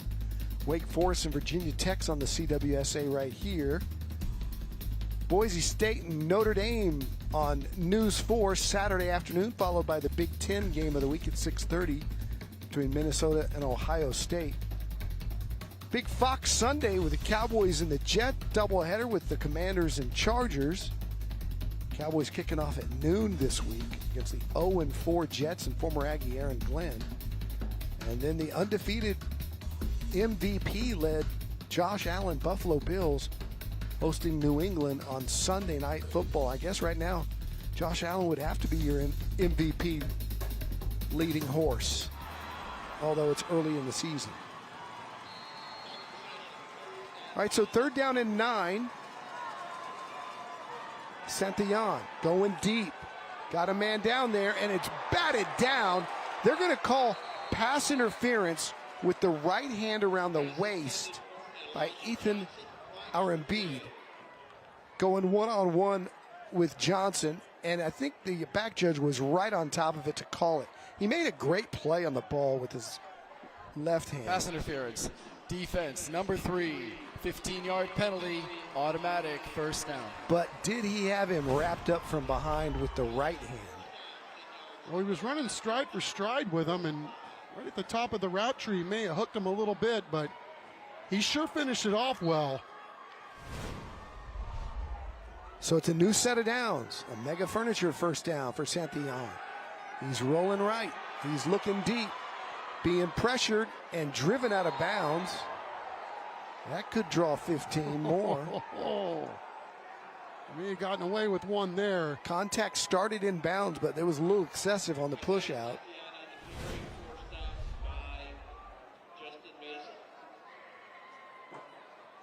He held up. He let up. Somebody take a tumble over there on the equipment sideline manager. anywhere. Equipment manager might be slow getting out of bed tomorrow. Second down, we'll call it 13. I know I would be. Yeah. I am anyway. Santillan, straight drop. Over the middle again. That one's caught by Johnson. Clark's on the move. Tick-tock under a minute. That'll move the sticks. Another Mega Furniture first down inside or right at the 30-yard line. Ooh, high traffic area right there. Santillan dribbling the ball out there, and it is caught, and they're on the move. Santillan looking for him again. Down there in coverage. Out of bounds, I do believe. He caught the football, but I didn't see any feet come in bounds.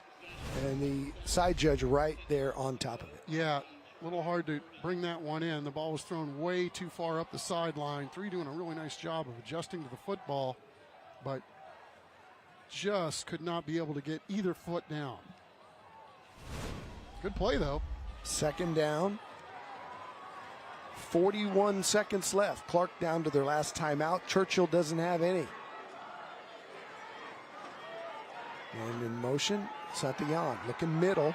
Ball's out on the ground. Who's got it? Clark recovered it.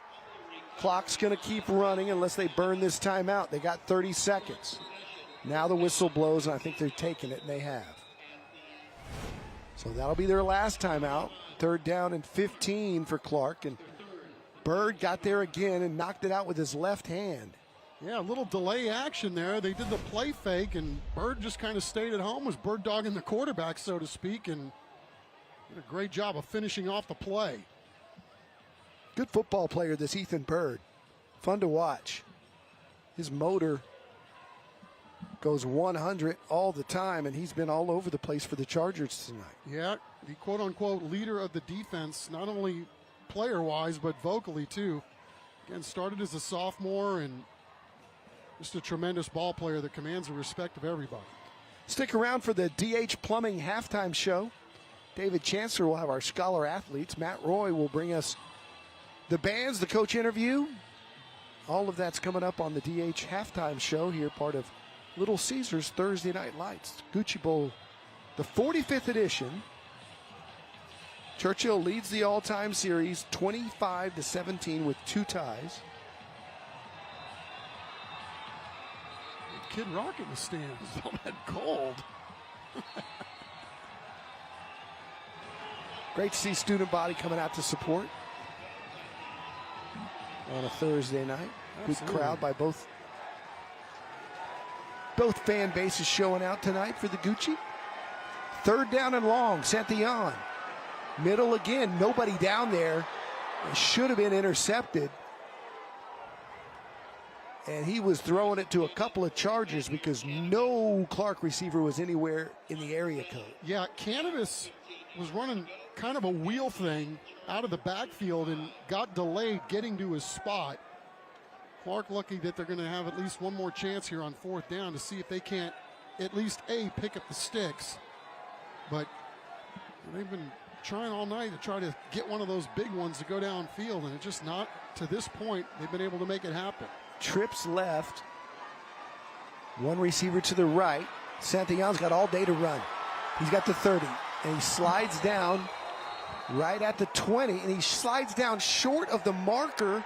It's going to be Churchill football.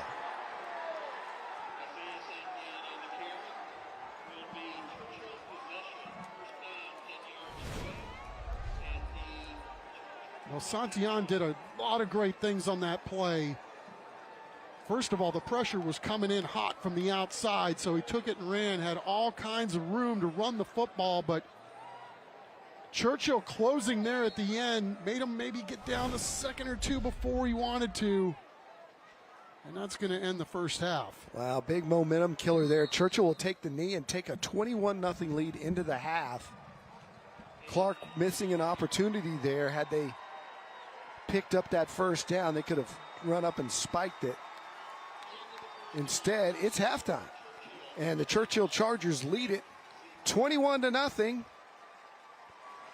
Be interested to hear what Coach J.L. Geist has to say to our Matt Roy as he comes off the field. All right, guys, here with Coach Geist. Coach, obviously not how you wanted this first half to go. How do you guys fix it? We have a lot to fix, so we've got to stop making the mistakes that we're making. We got to stop the penalties, and we got to execute on offense. What do you say to your team after a half like that? We got a whole half to play. All right, good luck, Coach. You can tell Coach Geist not happy. Churchill's come out with a lot more energy and effort in the first half, not to mention some electric plays, including Caleb Rond with 3 touchdowns as the Chargers lead it 21-0. When we come back, it's Matt Roy and our DH Plumbing halftime show. Tonight's broadcast of Thursday Night Lights is sponsored by Little Caesars, the Gamez Law Firm, Beluga Air, DH Plumbing, Rush Max, Mega Furniture, San Antonio Sports, Valero, Absolute Power Electrical Contractors, Christus Children's, Gautier Formal Dresses, The Good Feet Store, Collision Experts of Alamo Heights, South Texas Family Medicine and Urgent Care, TELUS Equipment, Ideal Precision Roofing, Brazilian Top Team, and Monarch Trophy Studio.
Welcome to the DH Plumbing Halftime Report. Welcome back to Ferris Stadium for Little Caesars Thursday Night Lights, presented by the Gamez Law Firm. A little bit of a surprising result here at halftime. 21-zip Churchill over Clark right now in the Gucci Bowl. The 45th edition of the Gucci Bowl started back in the 80s. So Churchill marching band on the field right now. We spoke to their marching band director a little bit earlier this week. Take a listen. My name is Amanda Stevenson. I'm the director of bands at Winston Churchill High School. This is my 19th year of teaching, my 7th year at Churchill High School, and we're super excited to get the school year going. We have about 175 students in our program, and our show this year is entitled When It Rains. It's actually kind of a tongue-in-cheek towards our own program. Unfortunately, these last couple years at some marching competitions, we've been rained on. So we've kind of been marching our show, and torrential downpours have happened. And it just kind of led us to deciding, hey, you know, what if we had a marching show that was just about our program and our experiences? And so throughout the show, you will see little nuances, little things that kind of reflect back to being in a rainstorm. You'll hear some lightning and thunder crashes. You'll see some visual moments from the students that are showcasing a lot of the type of atmosphere you would be in if you're caught in a rainstorm. So it's kind of a fun show, very whimsical, and we're just really excited to have it done and put on the field. We have actually been out to our first competition this past weekend. We're at Bands of America San Marcos. The students did really, really well. They had a great run, and we're continuing this coming weekend at the Vista Ridge Marching Contest. I have to thank our amazing band staff that works with these kiddos each and every day. So Amy Plazik is our associate director, working primarily with woodwinds, and we have Rick Astorga. He's also our associate director and director of percussion here on our campus. He's assisted by Mr. George Torres and Miguel Perez coming together to work with our full percussion section. And then we also have our head color guard director, Mr. Ray Ramirez. He has a great team of Darius Kennedy, Maddie Chambers, Paul Gadea, and they're just outstanding educators. The kids love them. So we're excited to get to work together to provide as much as we can for our students. And you know, I've always said that there's 3 parts to a marching band program, and that is the staff, the kids, and, of course, our amazing band parents. So we have our Band Parent Association, so it's the Churchill High School BPA, as they're called, and that's headed up by Amanda Owen. She is our president this year. She has a senior clarinetist in the program, and she's put together such an amazing team. Our board is fantastic, and everyone is here just to put the students first, and it's just a great place to be right here at Churchill High School. All right, well, it's time to vote for the Christian Children's $5,000 band grant. To vote for the Churchill High School Marching Band, scan the QR code on your screen, and I'll read really slow so you can get out your phones, scan that QR code right now. You must be 18 years old and live in our viewing area.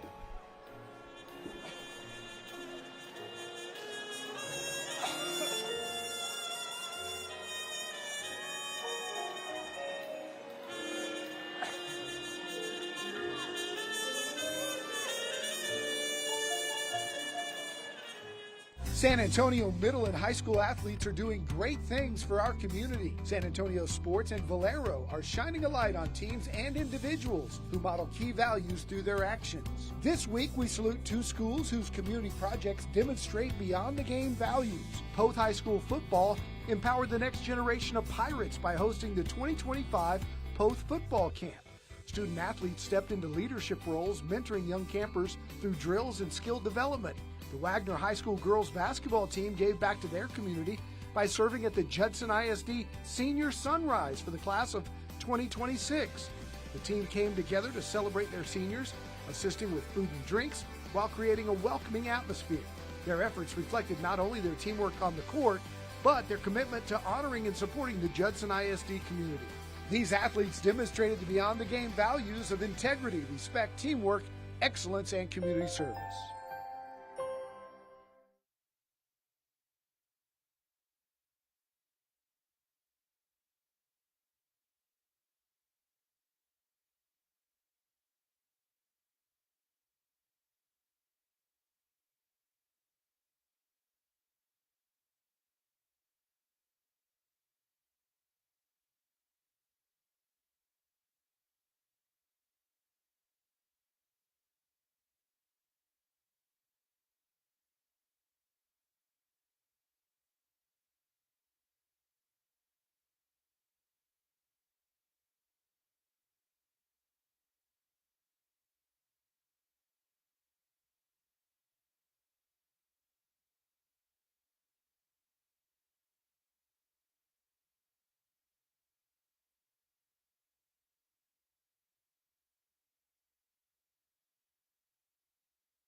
You're watching the DH Plumbing Halftime Report. Welcome back to Little Caesars Thursday Night Lights, presented by the Gamez Law Firm. It's time for our Beluga Air Scholar Athletes of the Week. Every week here on TNL, we introduce some scholar athletes to you, presented by Beluga Air. And then at the end of the season, we'll give a $10,000 scholarship to one of the athletes right here on TNL. Here's David Chancellor with this week's Scholar Athletes. Marissa Buchek is top in her class, like the very top. Her GPA, a whopping 104. Number one out of 676 students, is that right? Yes, sir. Why is that number one ranking so important to you? I think it's just a great, showcase of everything that I've worked for, because I've always been the kind of person that wants to do my best and always be at the front of everything, because it's not just something that I put on my resume. It's just something that shows what I've given to the school. Do we know those other top 10 peeps? And Yes. do we get along with them? Yeah, I'm friends with so many of them. A lot of my friends are ranked very highly at my school, and that's kind of been fun. We've all been pushing ourselves equally to do our best and get good grades, and we all study together, and it's just really a great environment at Clark. How could you not like Marissa? She's a varsity swimmer who took up water polo because she likes being part of a team. She likes people, and she likes helping them. In high school, she's logged more than 300 service hours, many through the National Honor Society. I've seen in recent years, our National Honor Society isn't going out and serving the community as much, so I started to really take initiative on creating more opportunities for our students. This past June, we actually went to the food bank and we did one of our first Clark shifts, and that was really something that I look forward to continuing this year. What does the smartest kid at Clark want to study at the University of Texas? I actually want to study business and major and kind of do pre-med on the side, because Pre-med on the side. Yes, I think that it's important to get the business foundation and everything, because it has such meaningful parts of life lessons that you learn from it. Yeah. And then also I'll just have that fallback if I decide that medical school may not be for me. Churchill's Luke Pruski is a big bad football player, but a teddy bear at his core. You are the baby of 4 kids. This is the most important question of the interview. You ready? Yes, I'm ready. Are you mom's favorite? I like to say so, but it would probably be my oldest brother. But my mom tells us she loves us all the same. I'd get a recount because Luke is my favorite. He's a 4-sport star: football, baseball, wrestling, and track, but there's no question what he loves most. My favorite sport is definitely football. It has a special place in my heart. It teaches you a lot of values in life, sportsmanship. It teaches you how to be a good leader and a good person all around, off and on the field. I watched my brothers and my sister played sports throughout their high school careers, and it definitely helped me see their success and what I wanted to challenge myself in my high school career to do the best I can, be the best person I can be. Luke has put in more than 1,000 hours of community service, student government, PAL, Habitat for Humanity. He and his teammates even read at nearby elementary schools. We did that for football. We were going to Hebner Elementary to read to a bunch of kids. They really enjoyed it, and I think a lot of the football team enjoyed it too. You're a big teddy bear, no? Yeah, I am. Yeah, like I said, he's my favorite.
You're watching the DH Plumbing Halftime Report.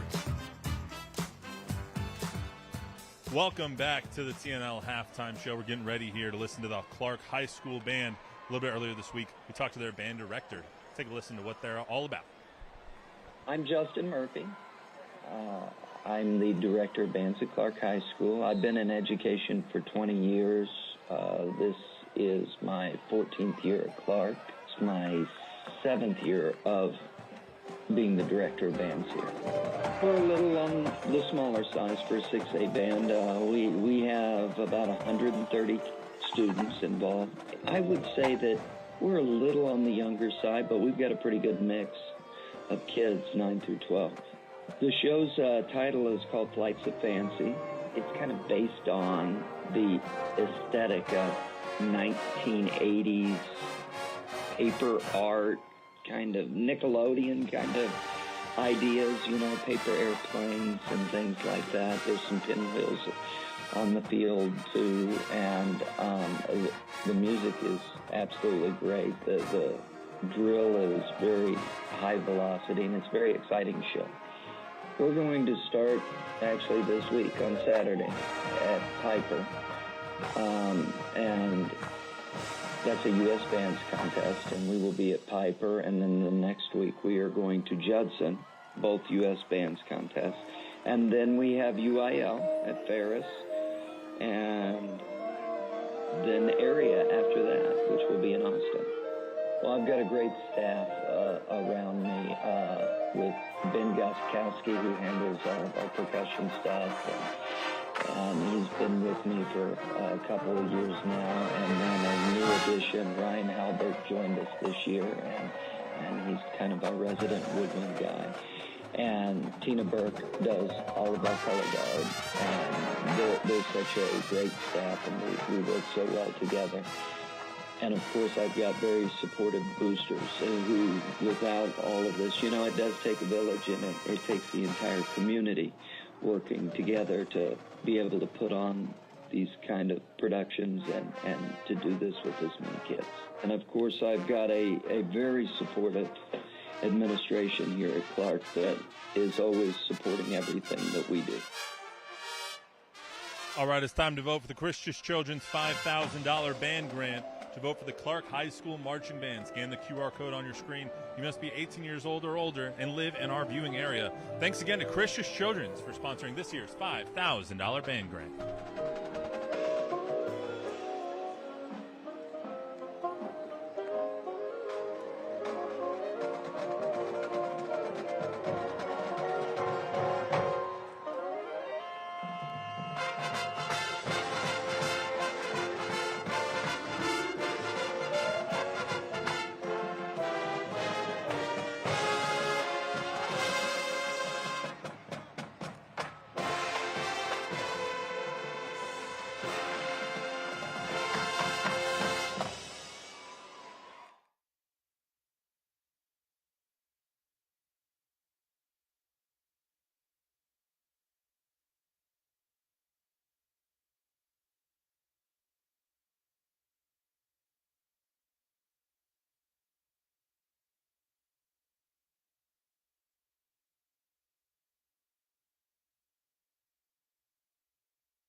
You're watching the DH Plumbing Halftime Report.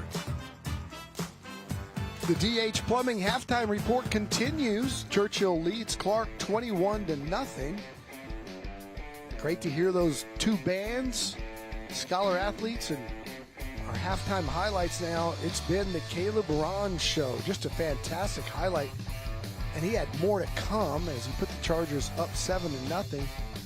Defense doing their job. The Chargers have been relentless in their pursuit of the Cougars.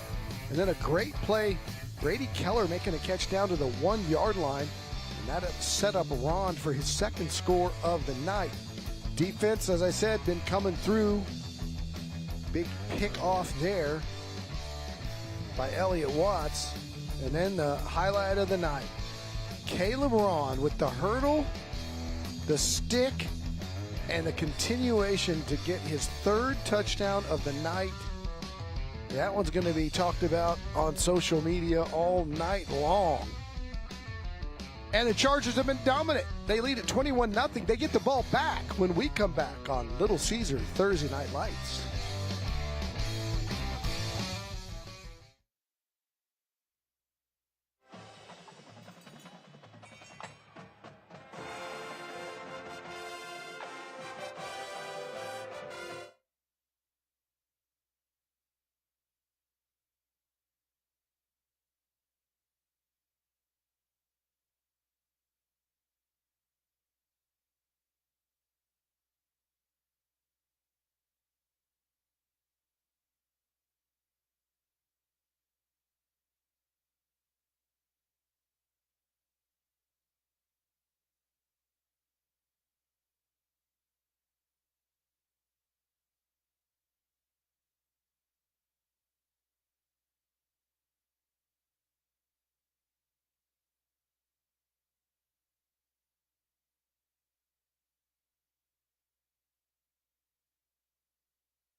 This is Little Caesars Thursday Night Lights, presented by the Gamez Law Firm. Welcome back. Time for the halftime stats. Churchill, Chuck dominating this one. As it shows on the scoreboard, Clark really shooting themselves in the foot with those penalties. Yeah, that, and, you know, we talked about it early, right? They had some home run balls that was really all you could eat in that first quarter. They just could not connect downfield. Conversely, Don, Churchill is doing an amazing job playing defense. I mean, they're getting a lot of pressure in the backfield now since about the mid-first quarter. And then obviously, Ron is having such an unbelievable night. He's got almost all of the total yards in this game, half, I should say, in this football game for both teams. I mean, it's just a spectacular first half of football for Caleb Ron, and what he's been able to do has been nothing short of jaw-dropping. Yeah, and we were talking about this at halftime, Chuck and I were. Seems like one of those games where one team came into this rivalry really inspired. Churchill 1-3 coming in. Clark undefeated. And it's going to be tough to see if Clark can get some momentum back, because after that 21-0 touchdown and the play that Rond made, it just seemed kind of stunned. And all season long, Clark has been the better football team. So they can believe they're the better football team, but can they flip that emotional switch to come out here and turn the tide on this thing early in the second half? You know, and Matt was talking about it earlier, that he was listening to the Clark defensive coaches trying to rally the troops. Honestly, I don't think Clark's defense has played poorly at all in this ball game, right? I mean, they've given up some big plays, but to a guy that's really on a whole nother level when it comes to athleticism. And, you know, Nate Shaw told me earlier in the week he believes that Ron is the most explosive player in the district. I listened, but, you know, seeing is believing, Don. I mean, this guy's been on another planet so far. It's a Rush Max first down. We'll check in with Matt Roy after this play, and Ron picks up a nice 6 yards on first down. Matt. Yeah, guys, talking to Coach Shaw, he said, bar none, that was the best 24 minutes of football that they've played all season, as you probably could have imagined. Said Caleb Rond obviously playing out of his mind, defense playing out of his mind, but the second thing he told me was the most interesting. Usually when coaches go into halftime, you hype people up, you make adjustments, you rally the troops. Coach Shaw didn't say a word. He let the players talk. Last year, when they were playing Reagan, they went into halftime, 21-7 was the score. They were winning. They lost that game 24-21. They're bound and going to force this not to be just like that. All right, we'll see. First possession, they're faced with a 3rd and 3 after 2 Rond carries. And he was fighting his tail off to try to get extra yardage there. He'll be feeling this tomorrow. But I don't know. It meant a lot of hats on him, that's for sure. He just runs so hard through contact. Looked like Dom Moore was lined up offsides, but he backed up a little bit. Now he comes in coverage. 3rd down, about 4. Hillner wants to throw, does, and it's incomplete. And the Clark defense holds here on the first possession. They'll get the Chargers off the field as Cardenas will come on to punt it away. All right, so you want to look at the positives of your Clark. Obviously, that was a really good drive they put together right before the end of the half. It didn't work out their way, but that was a great 3 and out by this Clark defense here to start the second half. So we'll see if any of this momentum carries over into Clark's possession. First possession of the first half. Jackson Shannon back deep to receive the Cardenas punt. High kick, backs him up, has a hard time hanging on to it, and will just be good enough to fall on it at the 18. And that's where the Cougars will take over, and we're back in 15 seconds. At Brazilian Top Team San Antonio, our kids and teen classes build more than strength. From anti-bullying to mental resilience, your child becomes part of a community that lifts them up. Sign up today for a free trial class at bttsa.com. So it's 1st down and 10 for the Clark Cougars. A Rush Max first down here in the 3rd quarter. Ball on their own 18-yard line. They go up the middle. Canavas gets back to the original line of scrimmage, stumbles forward for a yard. It'll be 2nd down and 9. Great play there. Churchill busting through and stopping that for almost no gain. Canavas getting his touches in this game, but right now this this Churchill front 7 doing a really good job of staying at home and snuffing out these inside runs. They've avoided the big play so far. Here's Canavas again. Breaks a couple and gets to the 23.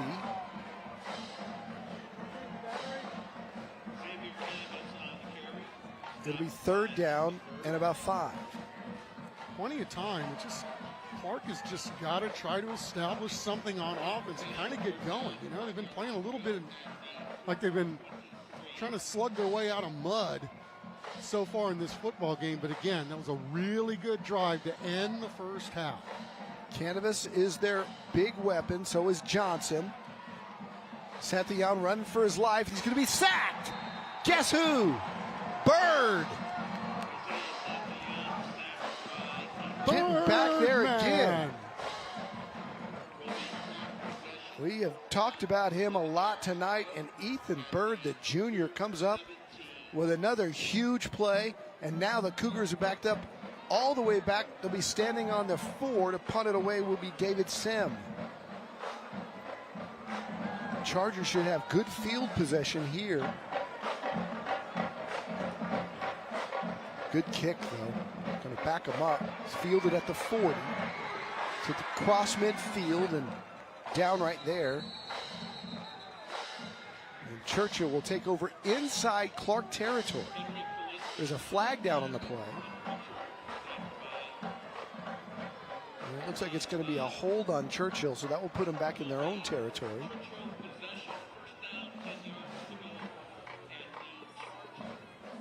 As Jason Ogren will give us the call.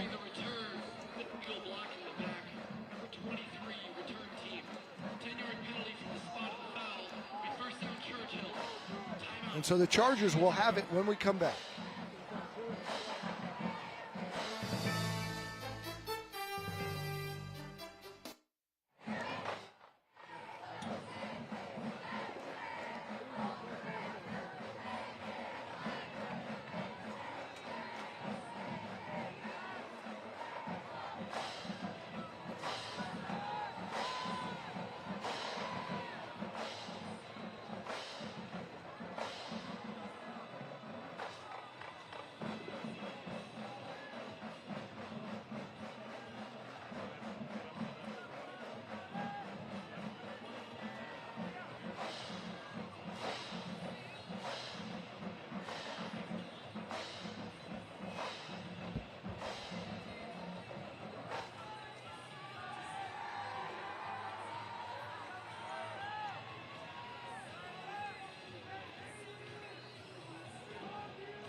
Closed captioning for tonight's game is sponsored by TELUS Equipment. Aiden Hilder and the Charger offense. Hands off inside. It's Rond again. He gets back a 2-yard gain, maybe 3. But you got to tip your cap to Nate Shaw. They've got a bunch of different ways to get this kid the football.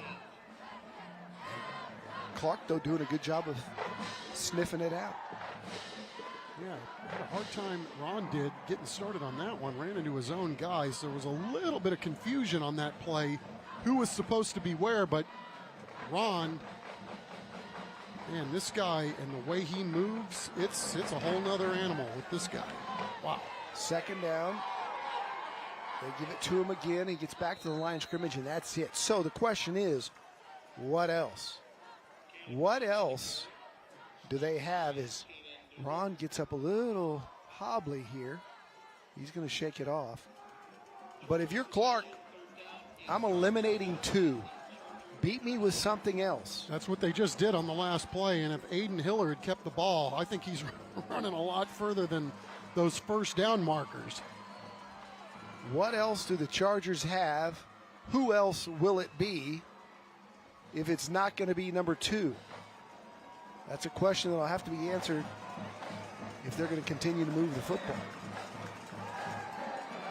Under pressure, feels the pressure, and sacked.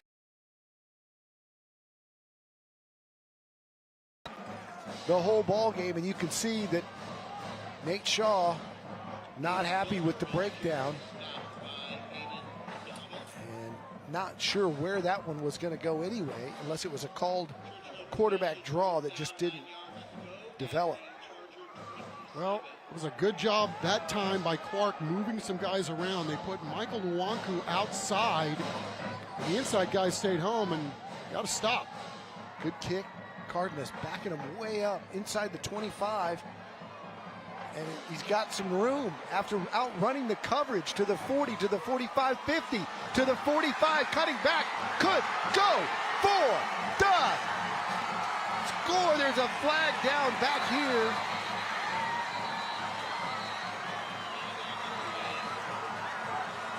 Jackson Shannon got to the edge and found his way down the sidelines. But the officials are discussing it.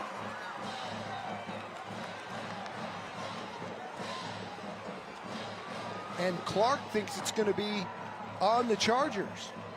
Well, wouldn't that be something? Well, Jackson Shannon, the slot receiver, coming up huge for the Cougs here if this stands. Doesn't appear that that's going to be the case, however.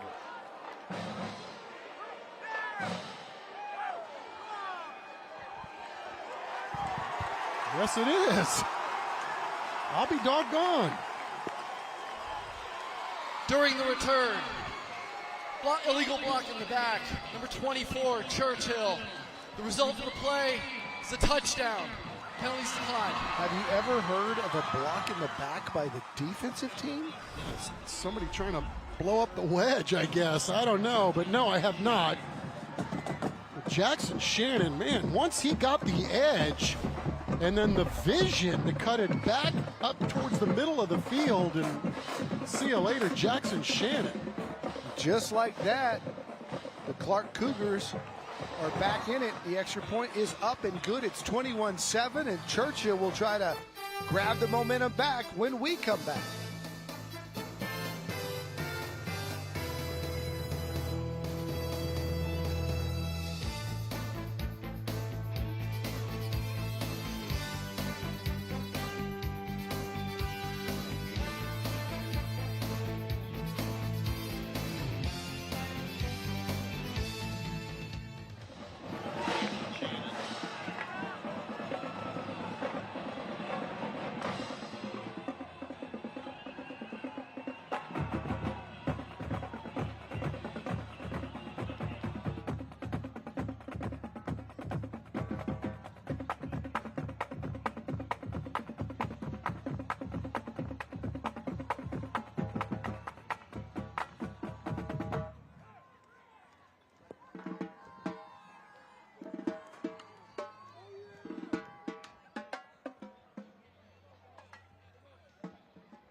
Use.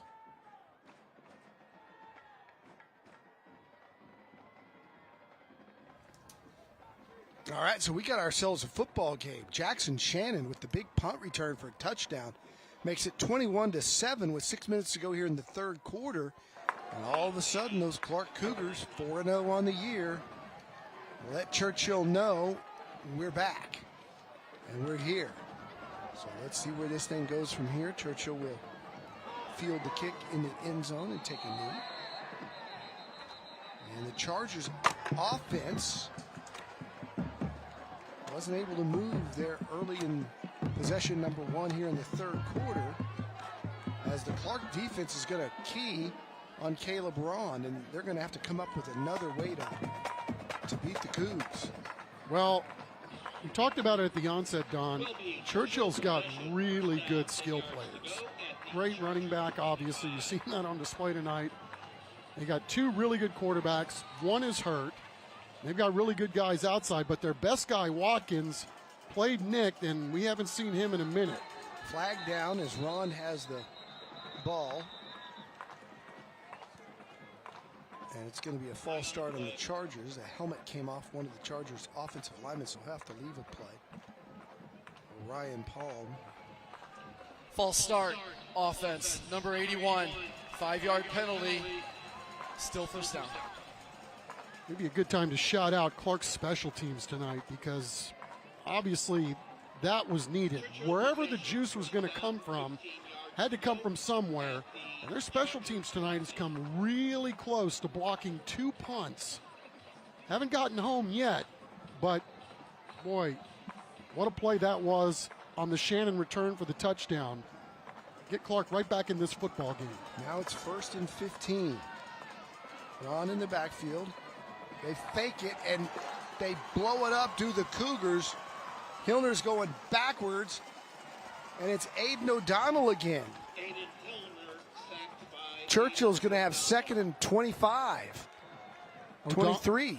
O'Donnell on the special teams play looked like he got a little banged up, but you sure wouldn't know it.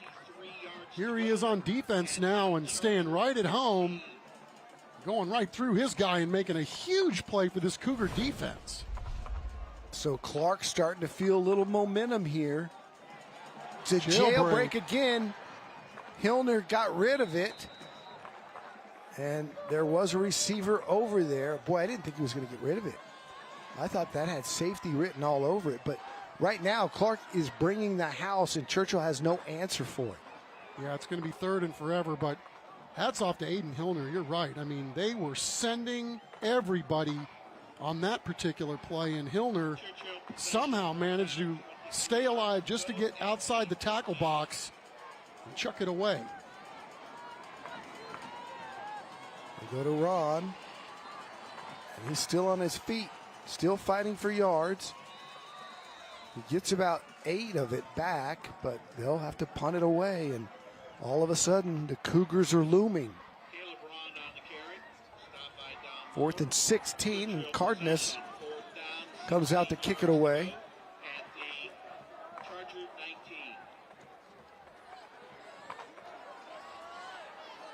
Elijah Johnson back. I think Jackson Shannon still needing oxygen after his return. Another close one as they kick it back to the 40. Ball's muffed. And he got it back, did Johnson. I think, well, maybe there's still a scrum for it. Churchill looks like they have possession. Oh, the official, this is going south for Churchill in a hurry. One of the officials over there marked it for Clark, gave it to Clark, pointed to Clark, and then a Churchill player made a comment. The official threw the flag. That's going to be unsportsmanlike. It's going to be 15. And Clark's going to have this ball somewhere around the Churchill 45.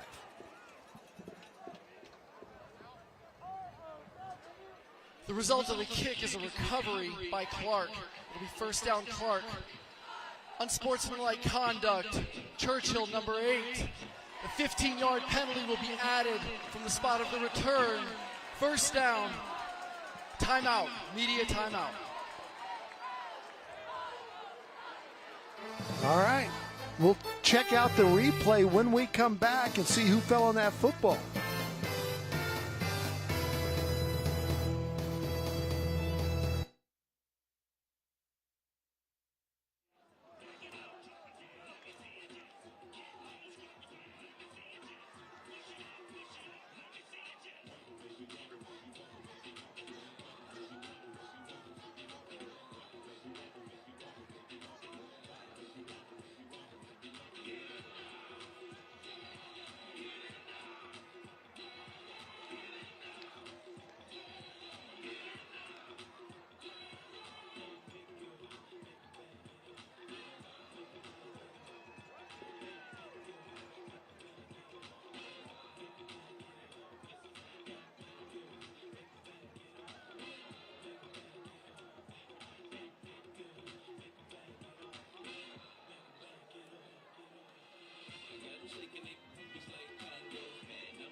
We're back. Here's the muff by Johnson. Ball's loose.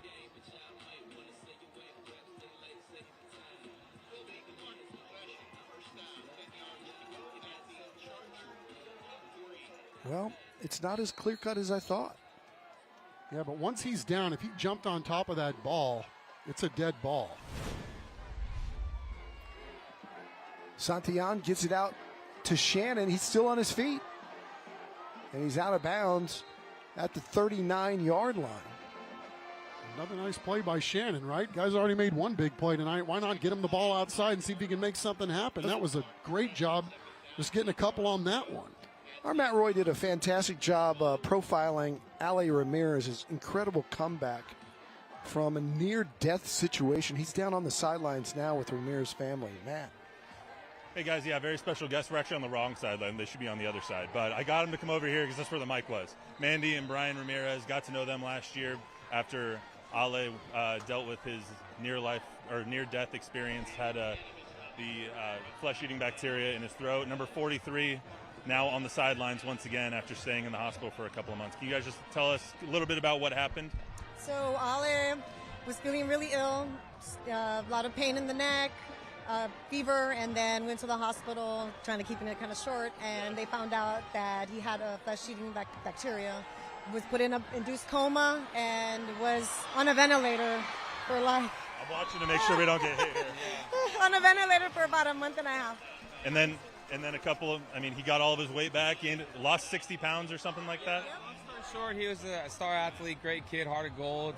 Got sick with mono, lowered his immune system. Got anginosis, started taking over his neck, and they had to cut a lot of his neck muscle out, which caused a concussion actually early in this season. So he's on the sidelines right now. But we're just happy to see him back out here supporting his team and getting better every day. What was it like for you guys to see your son go through that, and then as there's a fumble out on the field, and then see him come back a couple weeks ago, run out of the tunnel once again, even though it's a certain point he maybe never was going to do that ever again. Right. About a year ago, we were in the hospital wondering if he'd ever wake up or if he would live, So we're grateful and thankful that we're here today, no matter what, supporting the team that's always supported him, and he's back to his old self. I know Ale told me a couple weeks ago he was looking forward to the games he didn't get to play in last year. Last year, the Clemens game was the last one, so this is the one he wasn't able to play in. He's looking forward to the Reagan game. I know that, too.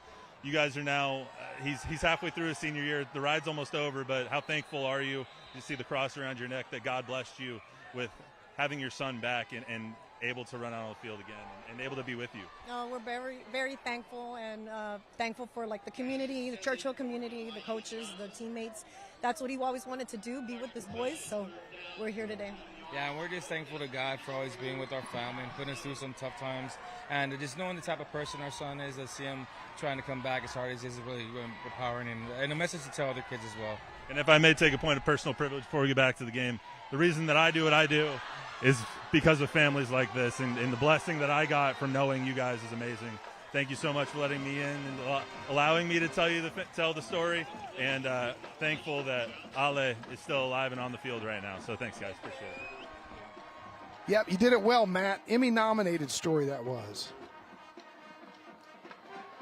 These Clark Cougars are playing inspired football right now. They've gotten that mojo back that we talked about early in the second half. Could they find that spark, that anger, that drive? And they have. Although here on first down, the Churchill defense matches it. Yeah, the Churchill defensive line, again, I can't say enough about the job that they've done all evening long, but it was fascinating to see, Don, on that last pass completion. They kind of ran the same play before. They weren't able to connect on it, but, Clark's going to start going to the well with things that they've actually run well in terms of getting guys open. Now they're just going to see if they can complete some of these passes downfield. And Canavas is playing at a different speed than everybody else right now. He's playing angry. He's running hard. He's got the football here, and he picks up about 3. Good tackle from behind by the Charger defense there. Yeah, but you see these Churchill guys, man, they're busting through, and they're making it awfully hard. They're forcing Canavas to make a decision early, and then they're doing an outstanding job of rallying to the football. Big play here on third down with Clark knocking on the door. Yeah, Declan Kelt's in there on the last tackle, so really big play here. Wouldn't be surprised if it's 2 down territory for Clark with 2 here. Santillan looking right. Got a guy wide open. I mean,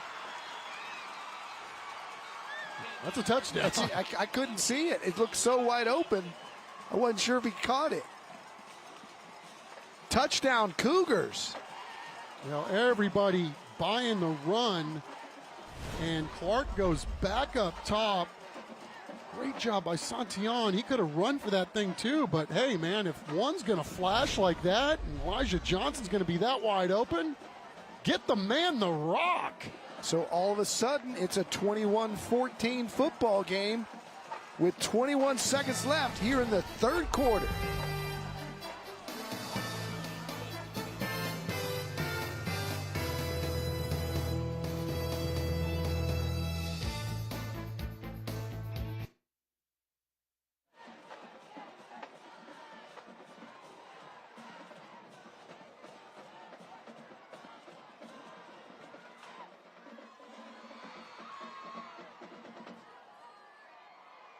Attendance tonight, ladies and gentlemen, 3,403. We thank you for attending.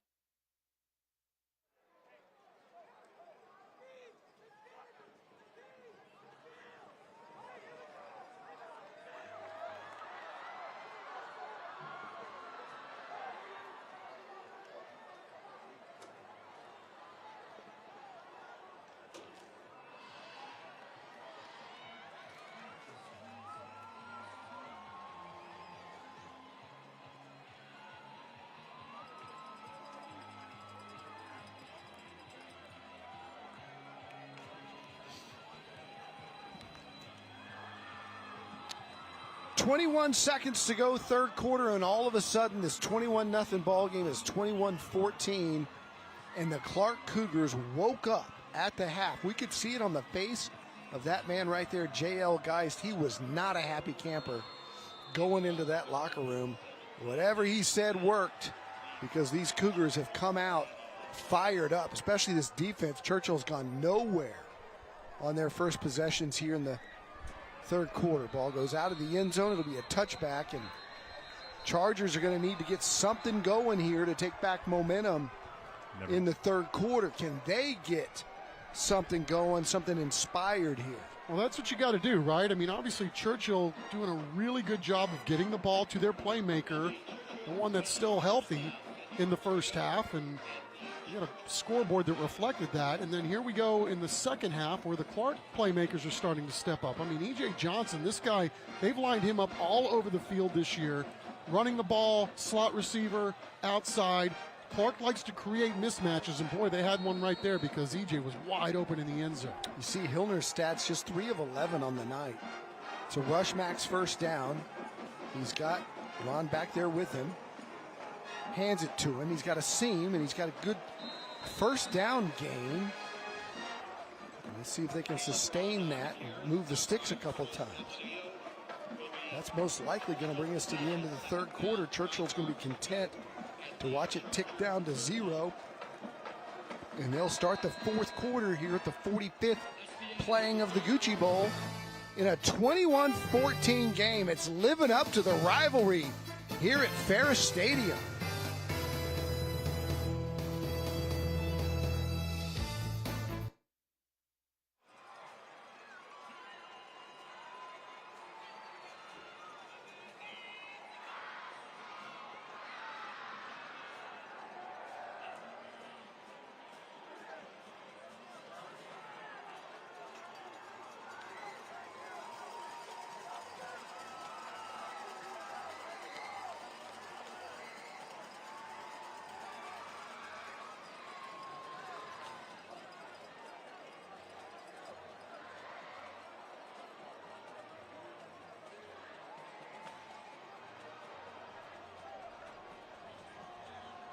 Don, Chuck, just FYI, I was trying to keep that short, but yes, Chuck, I should have mentioned that Brian got had a heart attack and all that stuff. Yeah, I mean, they were driving. If they weren't on the 20-yard line, I probably would have taken a couple more minutes, but I didn't want to take more away from the action.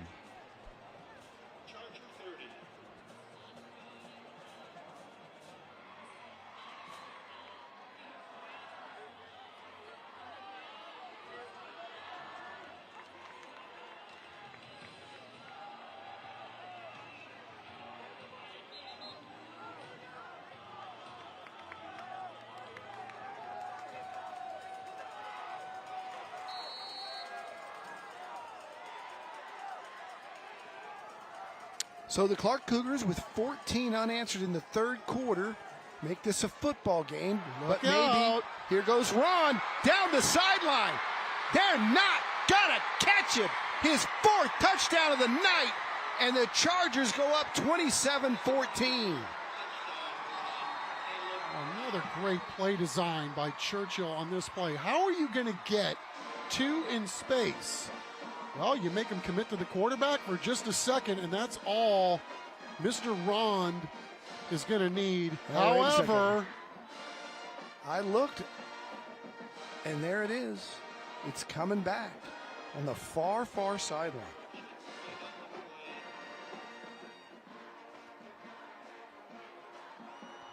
you know, Don, I don't know that we've seen a single-handed performance like we've seen from one young man in all the years we've been doing this, and that's a darn shame. During the run, we had a personal foul, unnecessary roughness, number 70 on the offense. That's a 15-yard penalty from the spot of the foul. Replay, second down. That's costly. Let's see if we can find that. Number 70 for Churchill. I didn't see it. It might have been way behind the play.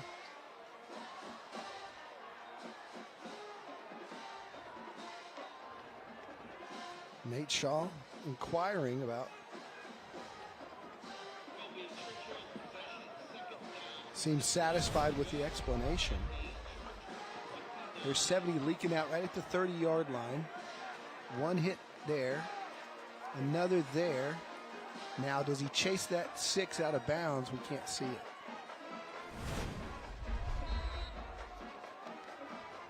But it was way, way, way behind the play. And to your point, costly, no doubt. Second down and 6 for these Chargers. Liam Henderson in at running back. And Clark blows that up. It's going nowhere. Isaiah Rosales with the call. I'm sure that Ron is having to get some oxygen. He comes back in now. It was out for just the one play. It'll be 3rd down and 9, and what a change of events that was. Yeah, Kane and Newble and company busting through there for the Cougs. And now Churchill looking at 3rd and 9. And how many different looks do you have to get to the football? Our Monarch trophies will be handed out to the winning team after the game. We have no idea who that's going to be tonight. 344-3777. Monarch Trophy, the suppliers of those trophies since the very beginning on TNL. Give them a call for all your business needs. Plaques, awards, Little League teams, whatever you need, Monarch Trophy's got it. Hilner under pressure again. Running for his life again, and he's sacked again. And the Cougars defense, Kane of Newble, coming through, and Churchill's back way onto their own 10-yard line. They have to kick it out from the shadow of their goal line. John Kane and Newble, that was his series, right? But Wankwu doing a great job of getting over the top, forcing the quarterback to step up, but look at 44 shucking off 2 guys to finish that one off. They've been close to getting to the punter all night long. They rush it again. It'll check up inside Churchill territory. Clark's going to have the football inside the Churchill 40, down a touchdown here in the 4th.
We're back. Fourth quarter action. Clark down a touchdown. They've got the football back in Churchill territory on a mega furniture first down. What a foot in the ground by Gamez. And he's got it 10 and another mega furniture first down. Clark, now they're the ones playing inspired football. Gamez, foot in the ground, really starting to heat up here in the second half. Shout out to Jackson Shannon. That guy's doing a little bit of everything tonight. Obviously, he had the kick return, made a nice reception. What a block he threw at the end of that run.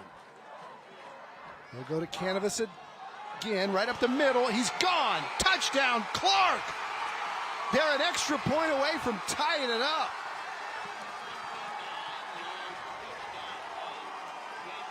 Cardiac Cougs tonight, man. The Gucci Bowl living up to the hype. The rivalry, the history.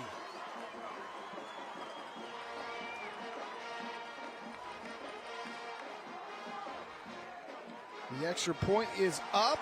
It is good. And with 10 minutes to go exactly in the fourth quarter, it's 0-0 at the Gucci Bowl.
All right, coming up a little later, we'll be highlighting the school bus stop of the game. The law in every state requires drivers to always stop for a school bus when the stop arm is out and the red lights are flashing.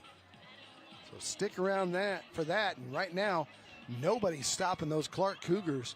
21 straight here in the second half. They scored 14 in the third quarter, a first touchdown here in the fourth. And they've come back from a 21-0 deficit at the Gucci Bowl. Stunning how quickly this game has flipped. Churchill won't bring that out. So it'll be a touchback. And now it's game on. We've seen Churchill come out and land a couple of knockout punches in the early rounds. Clark somehow was able to get off the canvas by halftime. And now they've come out and won the last 3 rounds. I'll say this about the Cougs, Don. They've had some signature wins this year against Sotomayor, against East Central. They've found a way to win close ball games. And I think we're about ready to give up on them tonight. But, man, they've jumped back into this game. Now let's see what creative ways Nate Shaw can get the ball to number 2. Well, they hand to him here. Ron doing a great job to pick up 6 on first down. But, man, you keep running him laterally, and there's going to be those TFLs with the way the penetration's been coming from that Clark front 4. Well, he got a sizable chunk right there. But, again, there's so many different ways you can get him the ball, right? You flip it out to him on a screen or something. I think we're going to see a little bit of everything here on this drive. 2nd and 2. They'll throw the quick one out here, and it's dropped. Intended for Churchill's Tim Mazzell, the junior. Couldn't hang on to it. It'll be 3rd down and 2. Just trying to pick up the sticks right there, and Couldn't quite find the ears. As we take a look at Jaden Watkins, who is one of the most explosive players these Churchill guys have on their squad. As you see, a 2-year letterman in both football and track. Big FCA guy. Gotta love that. I know you do, Don Harris. He left at halftime, and we haven't seen him since the middle of the second quarter.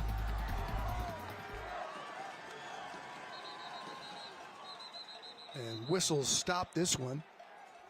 And I think Churchill called timeout before Out on the field. there was Churchill, any penalty. Their first timeout of the half. It was actually a good use of a timeout, I think, right there, because that was about to go nowhere. You know, I don't know if Churchill has anything that can hit a quick little tight end pop pass or something like that right from where the blitz is coming. But they're on Aiden so quickly. Clark is gambling, sending the house, and Churchill has not found out a way to beat that blitz so far. Well, we'll see. You got, you would think with 9:14 left, maybe they go for it on fourth down if they don't pick it out on third down. But, again, you could maybe set up a screen. There's a lot of different things you can do. Or you're right. I mean, there's so much attention being paid to one guy. Can you slip somebody else underneath? Or do you just give it to two and let him work his magic? Almost like run Wildcat. Here we go, 3rd down and 2. Chargers trying to keep the drive alive. That's an inside handoff right up the middle, and it's good for about 6 yards and a mega furniture first down. Faked everybody out, and that's kind of what you needed to do. Misdirection, fool them a little bit, and the Chargers pick up the mega furniture first down. Well, that was a great play call because everybody's looking in the backfield, and you slip 80 out there, does a nice job. Henry Kaliski for sure, doing the job there. Again, probably the last guy in the park that people think are going to get the ball, and he did a great job to get the sticks and a fresh set for Churchill. So it's a new fresh set of downs, and they're looking to throw here. He's going to run for it and get out of bounds at the 45. So it's a gain of 5 and a smart play there by the quarterback Hillner to take off running. Yeah, they were max protecting that time, Churchill was. In fact, they kept Caleb in on that one. Now we got a flag down. Chargers moved, false start, right-hand side. Trying to draw the defense off, but 66, I believe. Offense, number 66, 5-yard penalty, still 2nd down. It'll be 2nd and 10. Chargers shooting themselves in the foot here. It's a good ball game. Love it. It's a great game. But Gucci, what would we expect, right? That's exactly it. And we talked probably ad nauseum about what Churchill's been dealing with in terms of injuries here tonight. And boy, what a show they have put on tonight. Ron makes a man miss.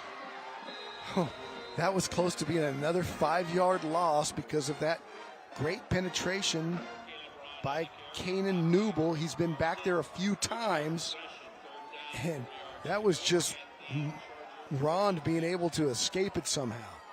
He was dead to rights. Every time he gets the ball and there's one guy, all I see is green, and I know that's all he sees. He's probably shocked that he's taken down. I think they're in 2-down territory here. 2 tries to get 5 yards. And they're going to talk it over. We'll take it with them. Churchill burning their 2nd timeout of the half. It'll be 3rd and 3 when we come back.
Here we go. Aiden Hillner on third down. Will the Chargers punt it away if they don't get it, or will they go for it on 4? Will they convert here? Hillner throwing to the outside. He was pushed out of bounds. Was the intended receiver, made the grab, but was forced out, didn't have a foot down, so it'll be 4th down and 4. Now, Churchill looks as though they're going to punt, but outstanding job by the Clark Cougars because, yes, the pass is complete, but he wouldn't outstanding job just playing through the ball, though, right? You don't ever give up on it. Yeah, I thought there was a chance that he was forced out, which would have been a completion at the high school ranks. Kimani Clark. He was not going to come down with it. Kimani Clark making a play right there just to make sure that nobody's foot came down inbounds. So Clark gets the football back. They'll have it at their own 13-yard line with a chance to drive it and score the game-winning touchdown. 7 minutes and 34 seconds to go. They've had a lot of success in this second half with Xavier Canavas. We knew he would be the bell cow for them coming in. He's got 20 carries on the night, 68 yards. I would venture to say the majority of that here in the second half because he's been running with a lot more passion. And Clark in general has played with a lot more fire since they came out after halftime. Yeah, got a little spark, obviously, on that huge punt return. Their special teams really setting the tone for this Clark team in the second half. Churchill's defense really good in the first half. Can they find that magic here? Right up the middle. Good for another big chunk is Canavas. He picks up about 7. We'll call it 2nd and 3. Blockers up front doing a great job for the Cougs. They're starting to win that trench battle here in the second half. Santillon fires to the outside, but right there with good closing coverage was number 9 for the Chargers. And we've got a player profile on Jackson Crump, who's had a big night tonight. Been around the football, involved in the PALS program, 2-year letterman and a captain. I think closing the gap was Elliott Watts on the corner as they come inside the canvas. Spins for the first down. They'll move the sticks. It's a mega furniture first down. And the clock runs inside of 6.5. Well, Jackson Crump, we just featured. I mean, this guy is playing hurt. They've moved him around because of injury. They moved him around because of how good he is. Today they got his hand on the ground. This guy, he's one heck of a football player. Got a lot of dudes on the field tonight, and he's certainly right up there at the top. Clark going to run some clock here. Santillon throws over the middle. Caught. Johnson's got it. And he's got near, and he does have the first down after fighting it over. Of course, Churchill says it's their football. Did the ball come out? It did not.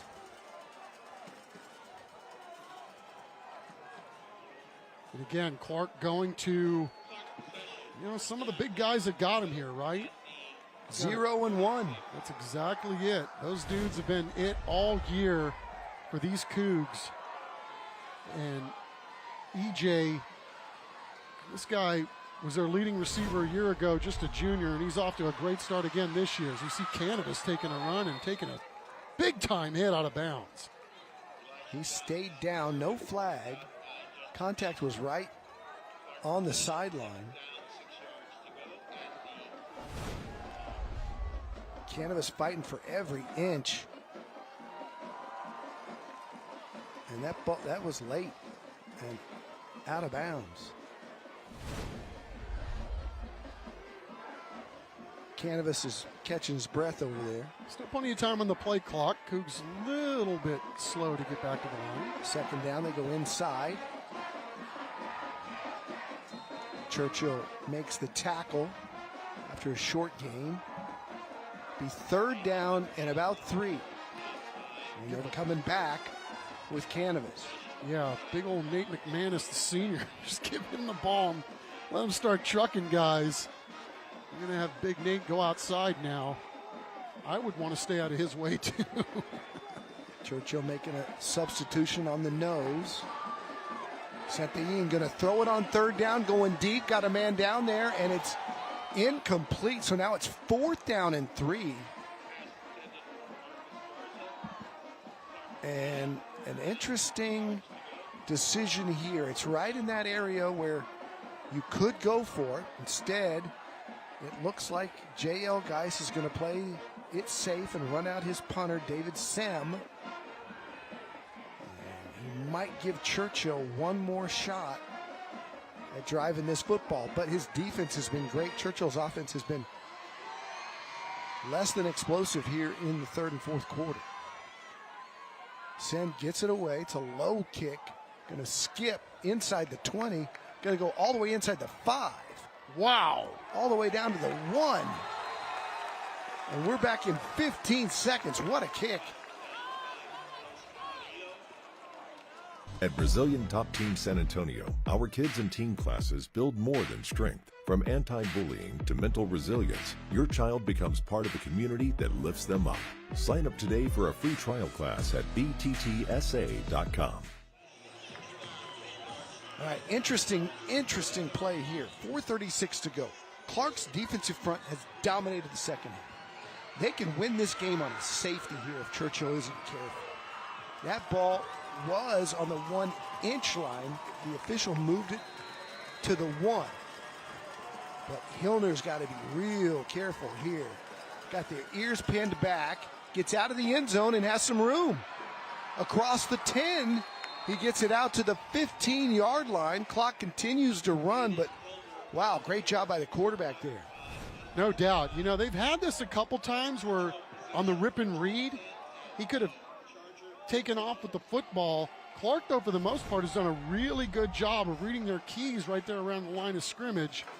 You know, when Ron hasn't busted a big play on him, but yeah, that's a good one right there. Give you some breathing room to work. It's a mega furniture first down here in the 4th quarter. 4:20 to go in a tie ball game. Churchill's got one timeout left. And the play clock is inside of 5, 4, 3, 2, 1. They get it off. Here's Ron right up the middle. He's got 3, maybe 4. And 2nd down. Well, the Cougs doing a great job. Knubel did. Those guys holding the edge as best they could. O'Donnell and also impressive there. Just needed to get some help back inside. Nate Shaw calling in the play.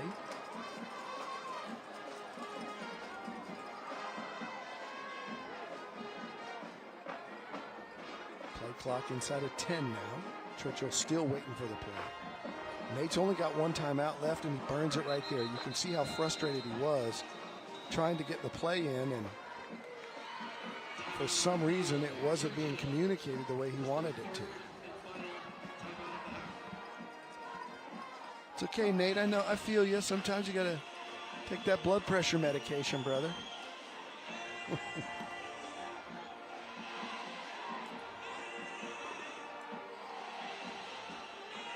It is time for our collision of the game. Brought to you by the collision experts of Alamo Heights. Aiden O'Donnell has been everywhere tonight, and he was right there, right place, right time on the Churchill quarterback, Aiden Hilner. So some Aiden on Aiden crime is our collision experts at Alamo Heights collision of the game. So Churchill burns their final timeout. Did not have much of a choice there. The play clock was getting late.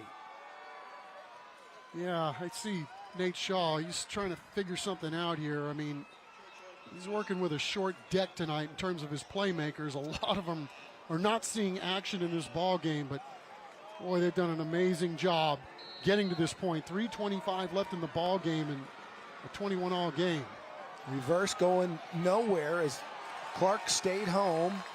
Loss on the play. And it'll be 3rd down and a mile for the Chargers. You can see he's trying everything he can. He's whipping out the playbook and going pretty deep into it, trying to make something happen. The problem is most of it's happening behind the line of scrimmage. Yeah. You got to get something forward quickly. It's 3rd and +10. Because the penetration by Clark, they're going to meet you in the backfield if you're running the trickeration stuff behind the line of scrimmage. Hillner running for his life again. They just cannot protect him. Sacked. It'll be 4th down. Churchill's going to punt it from way back in their own territory. And again, it's Kanan Newble just on a jailbreak. Churchill just can't block anybody right now. I was trying to see, it looked like 81, Brady Kellner. He was pretty much covered up too. You're right, Don. I mean, they're getting back there way too quickly. I mean, the quarterback just doesn't have a chance. Aiden Hillner, he looks up and he's going down. Clark's going to have great field position. And they're going to have it right at the 40. And they're going to have 2 minutes. We're at the 2-minute timeout here in high school football. And the Cougars are going to have a chance to win the Gucci Bowl after being down 21-0.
This is the school bus stop of the game. Always remember to stop when the school bus arm is out. Time for the school bus stop of the game. And it is Ezekiel Sarita of Clark burying it right there. And the Cougars waste very little time hitting another big play. 20-yard pickup by Canavas, and now they're inside the 25 with plenty of time left and all 3 timeouts. And the Churchill defense did a number on him in the first half, and he's doing a number on them to return the favor in the second half. Here he is again right up the middle. Slipped as he tried to cut. Gets inside the 20. Guys, I just talked to David Sem, the kicker over at Clark. I asked him what his distance is. He says comfortable from 40 yards. That'd be about the 23-yard line. He's only 1 for 2 on the year from 25 yards, the only one he's made all year, 15 of 16 on PATs, but they're already in his comfortable range. Inside the absolute power red zone. And now inside the 15. And Clark is very comfortable here, ready to drain this down and kick the game winner. Zed having a night right there, picked it up in the second half. A really patient running right there, waiting for something to develop and then sticking it on up there to make it 3rd and short. 3rd and 2. Here he is again, and good physical tackle, but it's another first down. He's a little slow to get up. It is Canavas who's, boy, talk about carrying the load tonight. Yeah, 100%, right? He has taken some nasty shots 27 carries.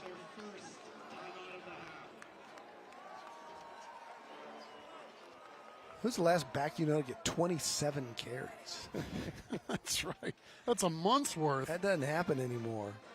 Start calling him Earl Campbell.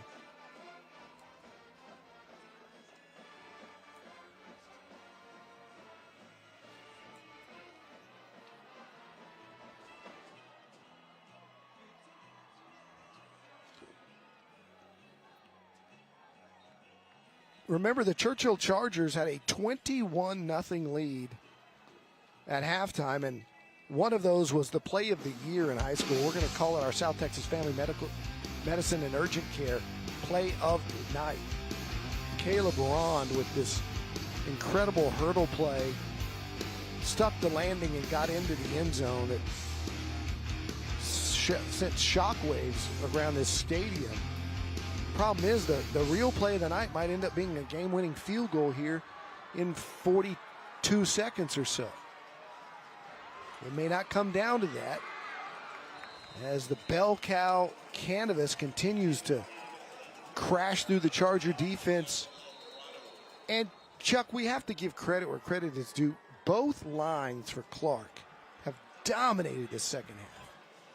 Dominated. That defensive front for Clark has just been on a jailbreak the entire second half in the Churchill backfield. And then they've been blocking for Canvas and company, smash mouth football, and just bigger, stronger, faster, better, more angry than Churchill in the second half. Yeah, I think it's been a combination of things too, right? I mean, Churchill has been nicked up. It came into this game nicked up. They got nicked up during the course of the game, and their poor defense has been on the field this entire second half. Obviously, to me, this game started swinging the other way because Clark hadn't done anything. It's hats off to their special teams. I mean, that's what got this thing going. Their special teams has been here all night, whether it's coming close a half dozen times to blocking a punt, to the return, and then here they are knocking on the door trying to get the win. Here he is, Canvas, getting closer to the goal line, inside to the 2. If Churchill can stop him one more time, it'll come down to a kick. If not, he might just smash it in. They're going to go quick and try to do that. And it's Canvas. And it's a touchdown. And the Cougars take the lead with just 13 seconds to go on his 30th carry of the night. Tip of the cap to that young man, Canvas. 122 yards, 2 touchdowns on 30 carries. Donnie had the long run for the touchdown earlier in the game, but I dare say that most of them have been dirty yards tonight. A lot of contact for that guy to deal with. Yeah, if he doesn't go to school tomorrow, I would excuse it. He might be in an ice bath. You'll write him a note? I'll write him a note. I'll write the note. Xavier Canvas is going to be feeling it tomorrow, but boy, the Cougars just rode on his back here in the second half. That defensive front. Tip of the cap to the moxie of Clark, because it could have been real easy to keep your chin down and say it's just not our night. And they didn't do that. They came out and fought their way back into this game. Got some big plays on that punt return. Got a huge call on a go-ahead touchdown by Churchill, 30 yards behind the play on a personal foul call. Well, I don't know if 2 returns kicks, but I'd certainly have him out there. You think? Yes. And there he goes. And you know what? He might, those ones that normally go over your head that you let go, yep. You might just say, I'm giving it to him no matter what. Did you ever see the Bad News Bears?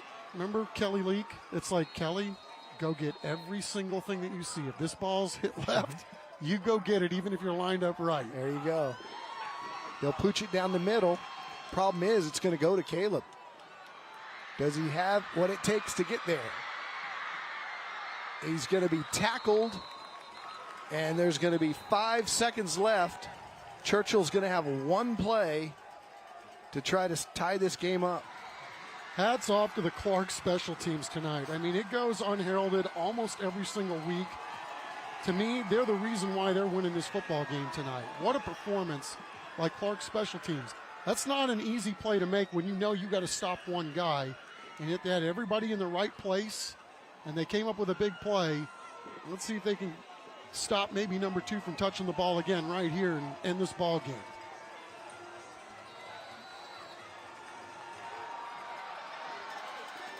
Final play of the game. Hillner appropriately pressured. And they may put a second back on the clock, but we got a man down too. I guess not. And the Clark Cougars come from behind, down 21-0 to beat the Churchill Chargers in the 48th Gucci Bowl. And if your Churchill is just defeating, and if you're Clark, that could spur you onto a district championship, as you have seen everything now, faced adversity and found a way. Yeah, hats off to both of these teams. Nate Shaw and company, man, large respect for the product that you put on the field here tonight. Undermanned, but wow, what a performance by both of these teams. We'll hand out the Monarch trophies on our Little Caesars postgame show when we come back to Dub Ferris Stadium.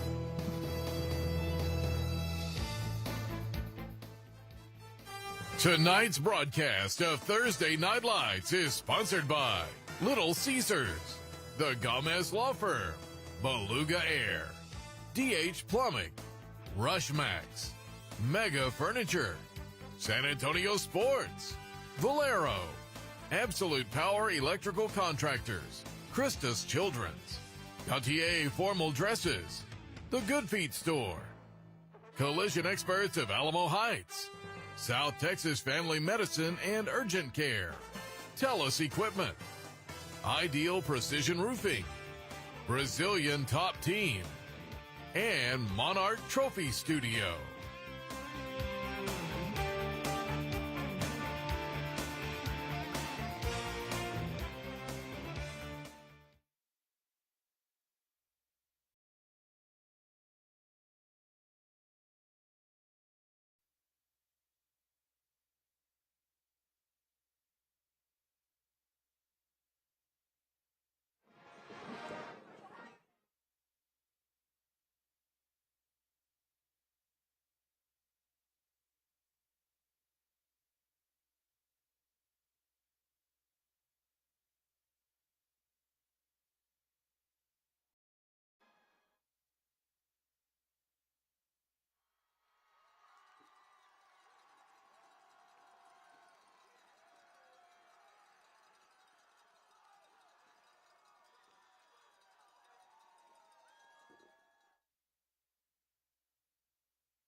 Welcome to the Little Caesars Thursday Night Lights.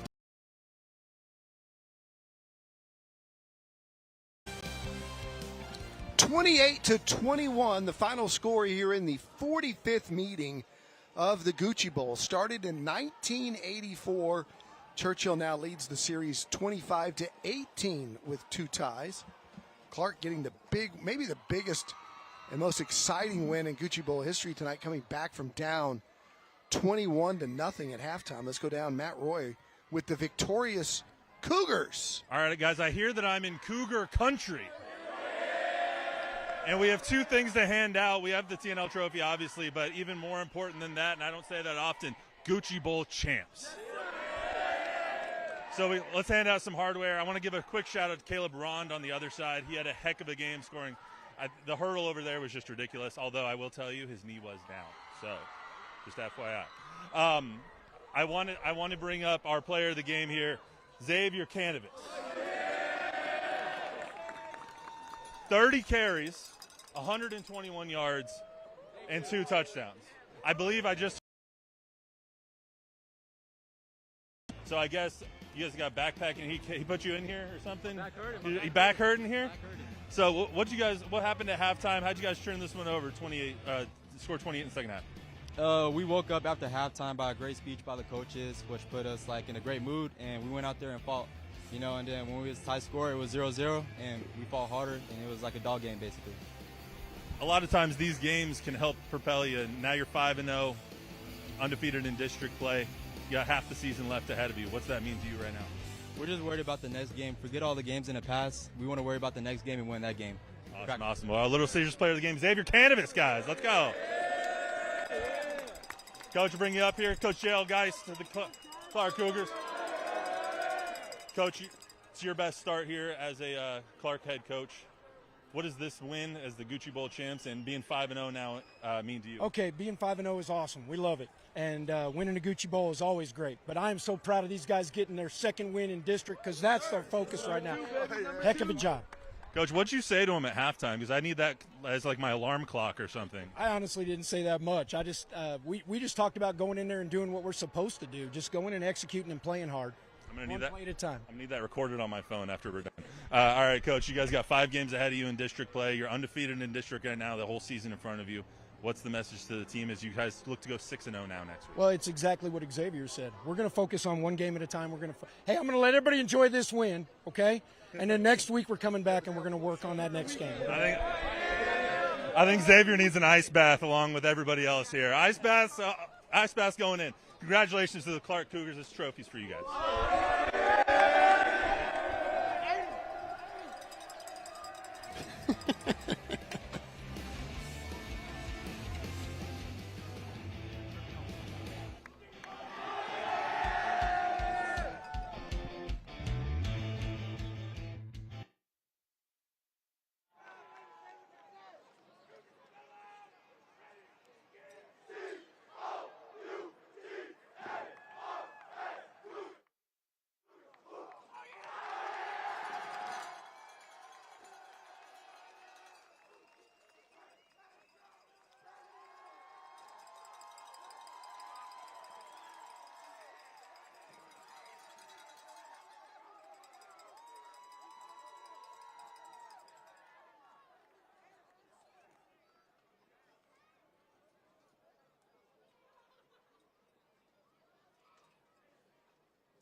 Welcome to the Little Caesars Thursday Night Lights postgame show, presented by the Gamez Law Firm.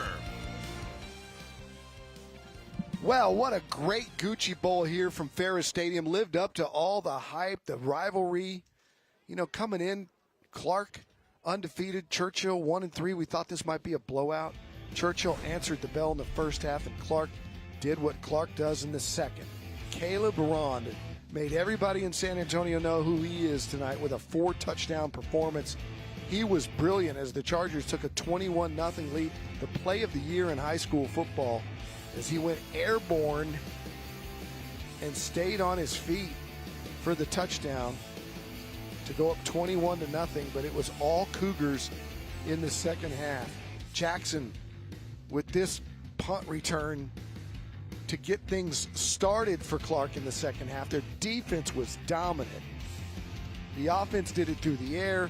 They did it mostly on the ground, with Cannabis being our player of the game, 122 yards on 30 carries, including the game-winning touchdown. And the Cougars come from behind, 28 unanswered. to take the 45th annual Gucci Bowl. Next week, it's Judson and Steele out at Schertz Cibolo. Can't wait for that one. A long time, great rivalry. You'll see that band right there. Number 28, Jonathan Hatton, on his way to College Station to play for the Aggies. But first, he'll have to beat the Judson Rockets. That's coming up next Thursday on TNL. Our executive producer is Dean Radla. Our director, Brian Watson, his unbelievable crew of cameramen and operators. Our producer extraordinaire is Chris Kotfus. It's his show. He does all the work. We're just living in it. Chuck McIntyre and Matt Roy down on the sidelines. Our spotter tonight, the great Cade McIntyre, and Nick Funky Cole Medina on stats as always. We'll see you next week on Little Caesar Thursday Night Lights.